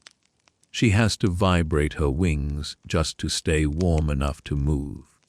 She drinks the nectar and then lifts off, heading back to the hive. She is a hero, risking death for a few micrograms of sugar. You feel a pang of sympathy. You want to tell her to go inside to rest, but her instinct drives her on. You move to the next skep. This one sits a bit low to the ground. You check the stand. It is sturdy, but you are worried about the damp rising from the soil. You slide a flat piece of slate under the wooden legs, creating a moisture barrier. Damp is the silent killer. Cold, bees can handle. Damp and cold together is a death sentence. It causes dysentery and mold inside the hive. You are constantly fighting a war against mildew. Then, you address the mouse guards. A mouse is a cute creature in a storybook. In an apiary, it is a monster. A field mouse, seeking warmth and food, can squeeze through a surprisingly small hole. If a mouse gets into a skep in winter, it is paradise. It is warm, dry, and the walls are made of food, honey, and pollen. The bees, clustered in their tight ball, are too cold to break formation and sting the intruder. The mouse can build a nest in the corner of the skep and eat its way through the combs at its leisure, sometimes even eating the bees themselves. You have opened hives in spring to find them destroyed, filled with mouse droppings and the skeletons of bees. You take a series of small wooden blocks you carved earlier. You have cut a narrow notch in each one, a slot about 3/8 of an inch high. This is wide enough for a bee to crawl through, but too narrow for a mouse's skull. You wedge these blocks into the entrances of the skeps. You have to be careful not to block the airflow entirely. Bees need to breathe. But you must bar the gate against the furry invaders. You check each entrance. Secure. Secure. Secure. You are locking the doors of the city for the night. The wind is picking up now, whistling through the bare branches of the hazel hedge. It makes a lonely, hollow sound. A few snowflakes drift down, landing on your woolen sleeve. They don't melt. The temperature is dropping fast. You pick up your pace. You have 3 more hives to wrap. Your hands are clumsy with the cold. You fumble with the twine, cursing softly. You have to take off your mittens to tie the knots, and the biting wind attacks your exposed skin instantly. Your knuckles turn red, then white. You blow on them, the steam from your breath whisked away in an instant. This is the reality of the job. It is not all golden sunlight and buzzing flowers. It is freezing fingers and mud, and the stubborn resistance of wet straw. You finish the last hive. The row of skeps looks different now. They are no longer golden mounds. They are shaggy, hulking shapes covered in bracken and straw hats. They look like a row of small, primitive huts, or perhaps a gathering of silent, cloaked monks praying in the snow. They are ready. Let the blizzard come. They are tucked in. You gather your leftover materials. You sweep up the loose straw so it doesn't attract rats. You check the fence one last time. The wattle is strong. The gate latches with a satisfying click. You stand there for a moment in the gathering dusk, listening. There is no hum. The silence of the apiary is absolute. It is an eerie feeling after the roar of the summer. The life is still there, but it is hidden, turned inward, suspended. It reminds you of the seed deep in the earth, or the bear in the cave. It is a deep, patient waiting. There is a fringe theory, whispered by the old women in the village, that the bees die every winter and are reborn from the dead ox carcasses in the spring. A misunderstanding of an ancient Roman myth. You know better. You know they are in there awake, burning their honey to stay alive. They are shivering for survival. You feel a kinship with them. You, too, are about to hunker down. You, too, have stocked your larder. You, too, will spend the next few months trying to stay warm. You turn and walk back toward the cottage. The ground is getting slippery as the mud begins to freeze. You see the warm, orange glow of your window through the darkness. It is a beacon. You think about the mead bubbling in the corner. You think about the fire. You reach the door and stomp your boots, knocking off the mud and the few clinging fern leaves. You push into the warmth of the room. The contrast is shocking. The air is hot, dry, and smells of wood smoke and the sweet tang of the fermenting honey. You hang your heavy cloak on the peg by the door. It smells of the cold outdoors, a crisp ozone scent that fades quickly in the heat. You move to the fire and hold your hands out. The blood rushes back into your fingers, bringing a sharp, stinging pain that slowly fades into a dull ache. You rub them together. You are safe. They are safe. You go to the larder shelf and check your own stores. You have a sack of flour, a bin of root vegetables, turnips, carrots, onions, buried in sand to keep them fresh. You have flitches of bacon hanging in the chimney smoking. And, of course, you have the jars of honey. You pick one up. The honey has crystallized, turning into a solid, pale gold mass. This is natural. You will have to warm it near the fire to get it out of the jar. You like the crystallized honey. The texture is gritty and sweet, like sugar sand. You sit down at the table. The work of the year is effectively done. There will be small chores, of course. Repairing tools, melting wax, weaving new skeps for next spring. But the urgency is gone. The daily inspection is over. You are no longer a manager of livestock. You are a custodian of sleep. You pour yourself a cup of last year's mead. It is dark amber, clear and strong. You take a sip. It warms you all the way down to your toes. It tastes of the summer of 2 years ago. You can taste the blackberry blossoms from that hot July, the clover from that wet June. You are drinking time. You look at the barrel in the corner. The new batch is bubbling away. Blurp. It is a promise that the cycle will continue. The yeast lives, the bees live, you live. You think about the silence outside. The snow is falling harder now. You can hear the soft hiss of it against the shutters. The world is being covered in a white blanket. Underneath that blanket, everything is sleeping. The seeds, the roots, the frogs in the mud at the bottom of the pond, and your thousands of golden girls in their straw castles. You feel a heaviness in your own limbs.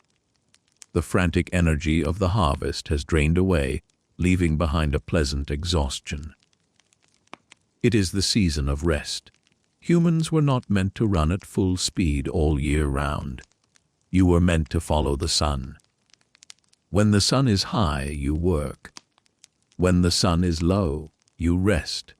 It is a simple law, one that your bees obey perfectly, and one that you are happy to submit to. You take a piece of charcoal from the hearth and make a mark on the wooden beam above the fireplace. It is a record of the date, or as close as you can reckon. It marks the start of the quiet time. You pull your stool closer to the fire.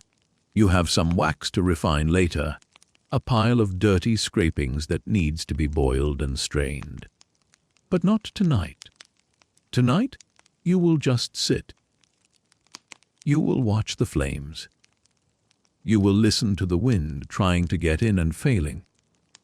You will listen to the mead breathing. You lean back against the warm stone of the chimney. Your eyelids flutter. The room is cozy, a small bubble of light in a vast ocean of winter darkness. You are the keeper of the flame and the keeper of the hive. And for now, your watch is one of stillness. The year has finally ground to a halt. The turning of the seasons, which felt so frantic during the swarm and so heavy during the harvest, has stopped completely. The world outside your cottage door is locked in a stasis of white and gray. It is deep winter, the time of the long night. The snow arrived 3 days ago, not in a flurry, but in a relentless, silent burial. It fell for 48 hours straight, erasing the path to the village, erasing the garden fence, and turning your apiary into a landscape of strange, undulating sculptures. You wake in the morning not to the sun, but to a strange, blue-tinted twilight. The snow has banked up against the lower half of your window, dimming the room and muffling every sound. The silence is profound. It is a heavy, insulated silence that presses against your ears. There is no bird song, no wind in the trees, no creak of the cart on the road. The world is holding its breath. You lie under your sheepskins for a long time, staring at the thatched roof. The air in the cottage is cold, sharp enough to sting your nose. But the embers in the hearth are still alive, glowing dull red under a blanket of gray ash. You are in no rush to move. In the summer, you are up before dawn, racing the sun. Now, you are on bee time, and bee time right now is slow. Historians and anthropologists have long debated the sleeping habits of medieval peasants during these deep winter months. Some argue that you effectively hibernated, sleeping for 12 or 14 hours a day to conserve energy and food, entering a state of semi-torpor similar to the animals you tend. Others say you stayed busy with indoor crafts. Lying here, warm and heavy in the quiet, you feel that the hibernation theory has some merit. Your body feels slow, your pulse calm. You are mirroring the colony. Eventually, the need to check on your charges drives you out of bed. You dress in layers, linen, wool, leather, and then more wool. You wrap your feet in rags before pulling on your boots to add insulation. You put on your heavy cloak and open the door. The door resists. You have to shove it with your shoulder to push back the drift that has piled up against the wood. It gives with a crunch, and you step out into a blindingly white world. The cold is absolute. It instantly freezes the moisture in your nostrils, but the beauty of it is staggering. The orchard trees are coated in ice, glittering like chandeliers in the pale light. The garden is a smooth, white sheet, unbroken by any footprint. You trudge toward the hives. The snow is up to your knees, making every step a slow, high-stepping march. You reach the apiary. The skeps are almost unrecognizable. They are covered in their hackles, and on top of the hackles are tall caps of snow. They look like a gathering of white mushrooms. You kneel in the snow in front of skep number 1. Your breath clouds the air. You are checking the entrance. This is the critical task. The bees need oxygen. Even in their dormant state, they are burning honey and breathing. If the entrance gets blocked by snow or ice, the carbon dioxide will build up inside the dome, and the colony will suffocate. You use a small, curved stick to gently clear the snow away from the wooden block you placed there in November. You scrape away the ice. You peer into the darkness of the tunnel. It is clear. You see no movement, but you didn't expect to. The cluster is deep inside, away from the door. You put your ear to the straw wall, pressing your cheek against the cold, rough surface. You listen. At first, there is only the sound of your own blood rushing in your ears. Then, you hear it. A faint, distant murmur. It is much quieter than in the spring. It is the sound of life holding on. Inside that straw basket, a biological miracle is happening. The bees have formed a tight ball, interlocking their legs and bodies. The queen is in the center. The bees on the outside of the ball are the insulation layer. They are cold, almost motionless, packed tight to trap the heat. The bees on the inside are the heater bees. They have disconnected their wing muscles from their wings. A mechanism you cannot see, but one that allows them to vibrate their flight muscles without moving their wings. They are shivering. This shivering generates heat. The center of that cluster, even on a day like this, when the air is below freezing, is as warm as a summer afternoon, about 90 degrees Fahrenheit. They are burning their honey stores to keep the furnace running. You move down the line, clearing each entrance. Scrape, clear, check. Scrape, clear, check. At skep number 5, you find a problem. The entrance is clogged, but not with snow. It is clogged with bodies. Dead bees. This happens. Bees die of old age during the winter. Usually, they drop to the floor of the skep, and the undertaker bees carry them out in the spring. But sometimes they pile up near the door, blocking the airflow. You use your hooked twig to gently rake the bodies out. They are dry and light, curled into little balls. You sweep them onto the snow. It looks stark, dark specks on the white crust. You feel a moment of worry. Is the pile too big? Did too many die? You tap the hive. You hear a sharp, angry buzz hiss from inside. Good. They are alive and they are irritable. That is a healthy sign. You scan the area for predators. The snow records everything.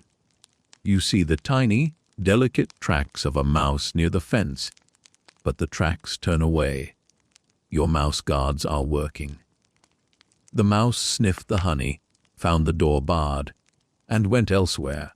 But then you see a splash of color in the apple tree, green and red. It is the yaffle, the green woodpecker. He is a beautiful bird, but he is a menace. In the summer, he eats ants from the ground. In the winter, when the ground is frozen hard as iron, he remembers the skeps. He knows there are soft, fat insects inside that straw shell. You watch him. He hops down to a lower branch, eyeing the hives. If he gets the chance, he will fly down, land on the side of a skep, and use that powerful beak to drill right through the straw and the plaster. Once he makes a hole, he will flick his long, sticky tongue inside and eat the bees as they come to investigate the draft. You clap your gloved hands together sharply. The sound cracks through the frozen air like a whip. The bird startles, flashing his yellow rump as he flies off toward the woods, giving his laughing call.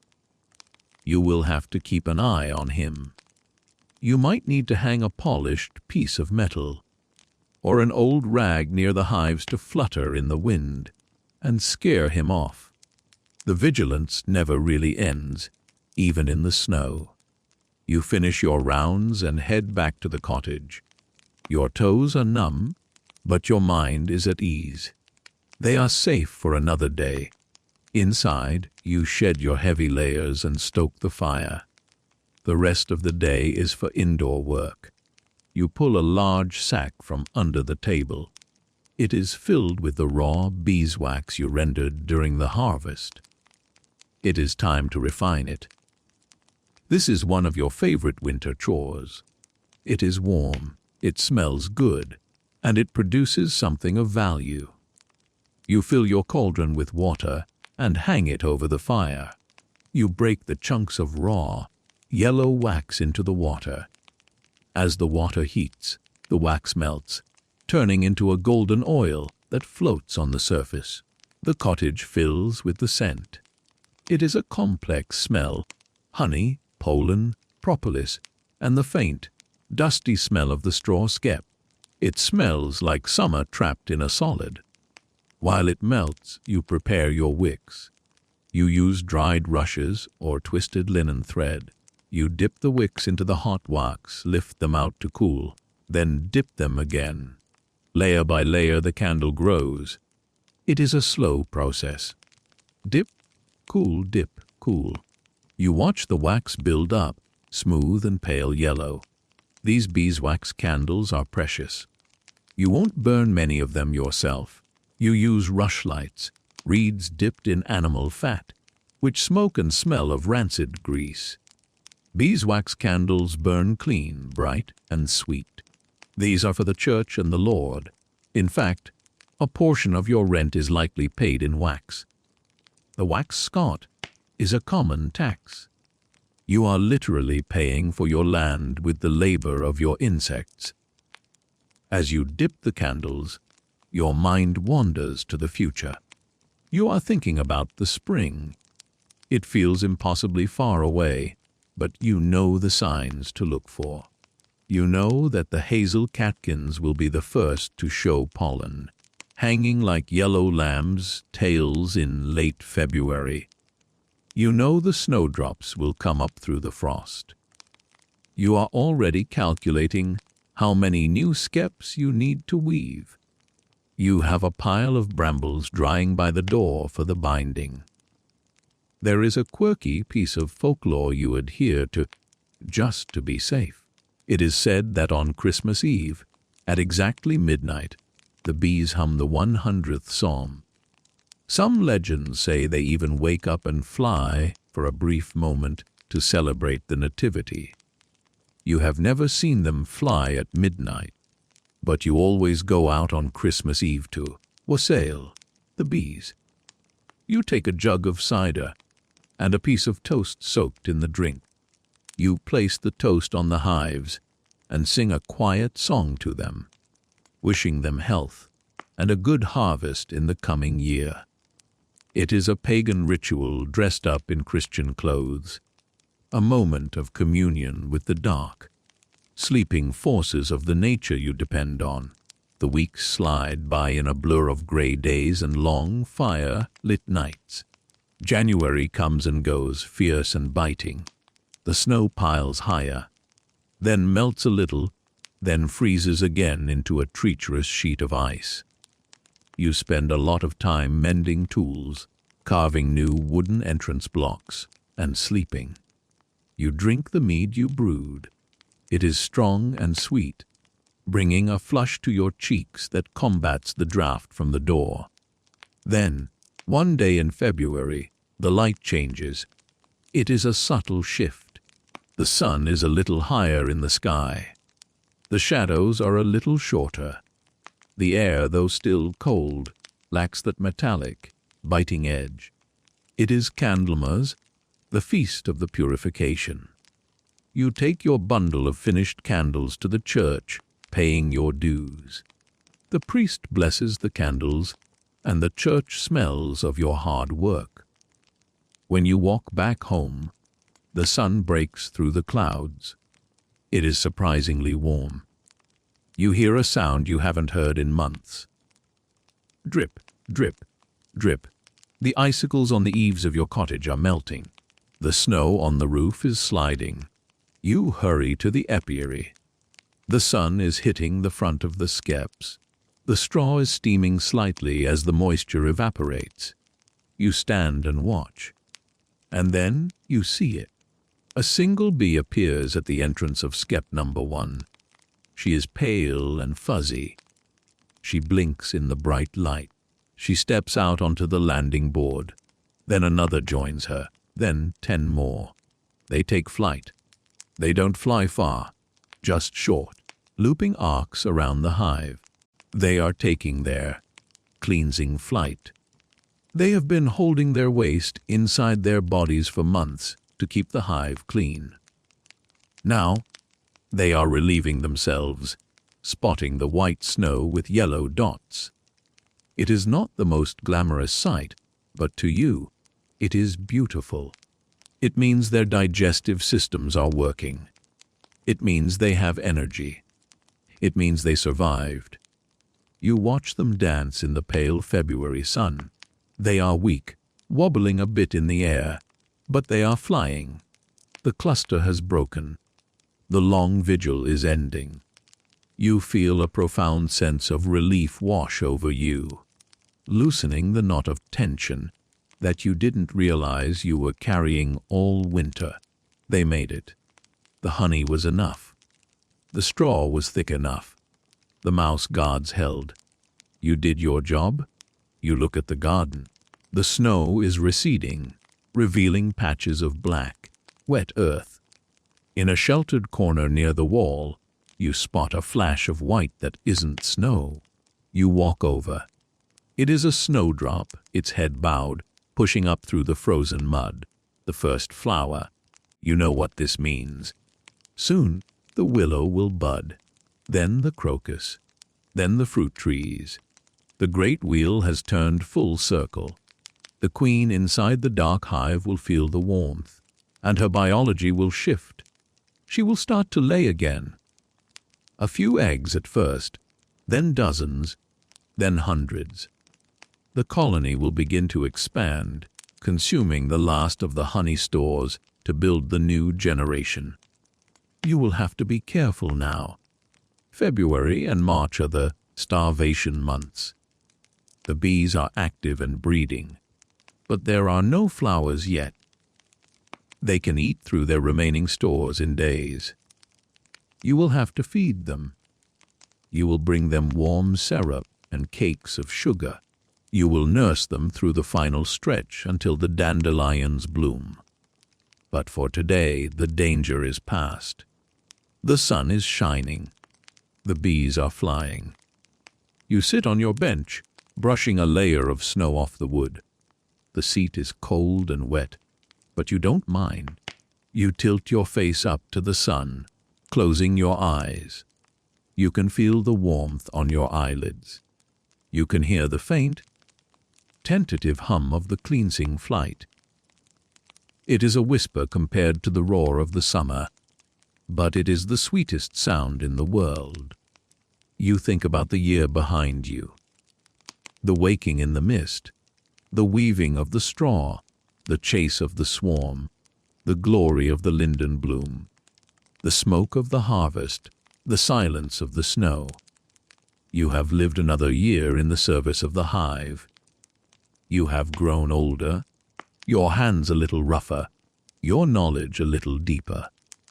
The modern world is centuries away, with its electric lights and supermarkets and noise. But in this moment, you have everything you need.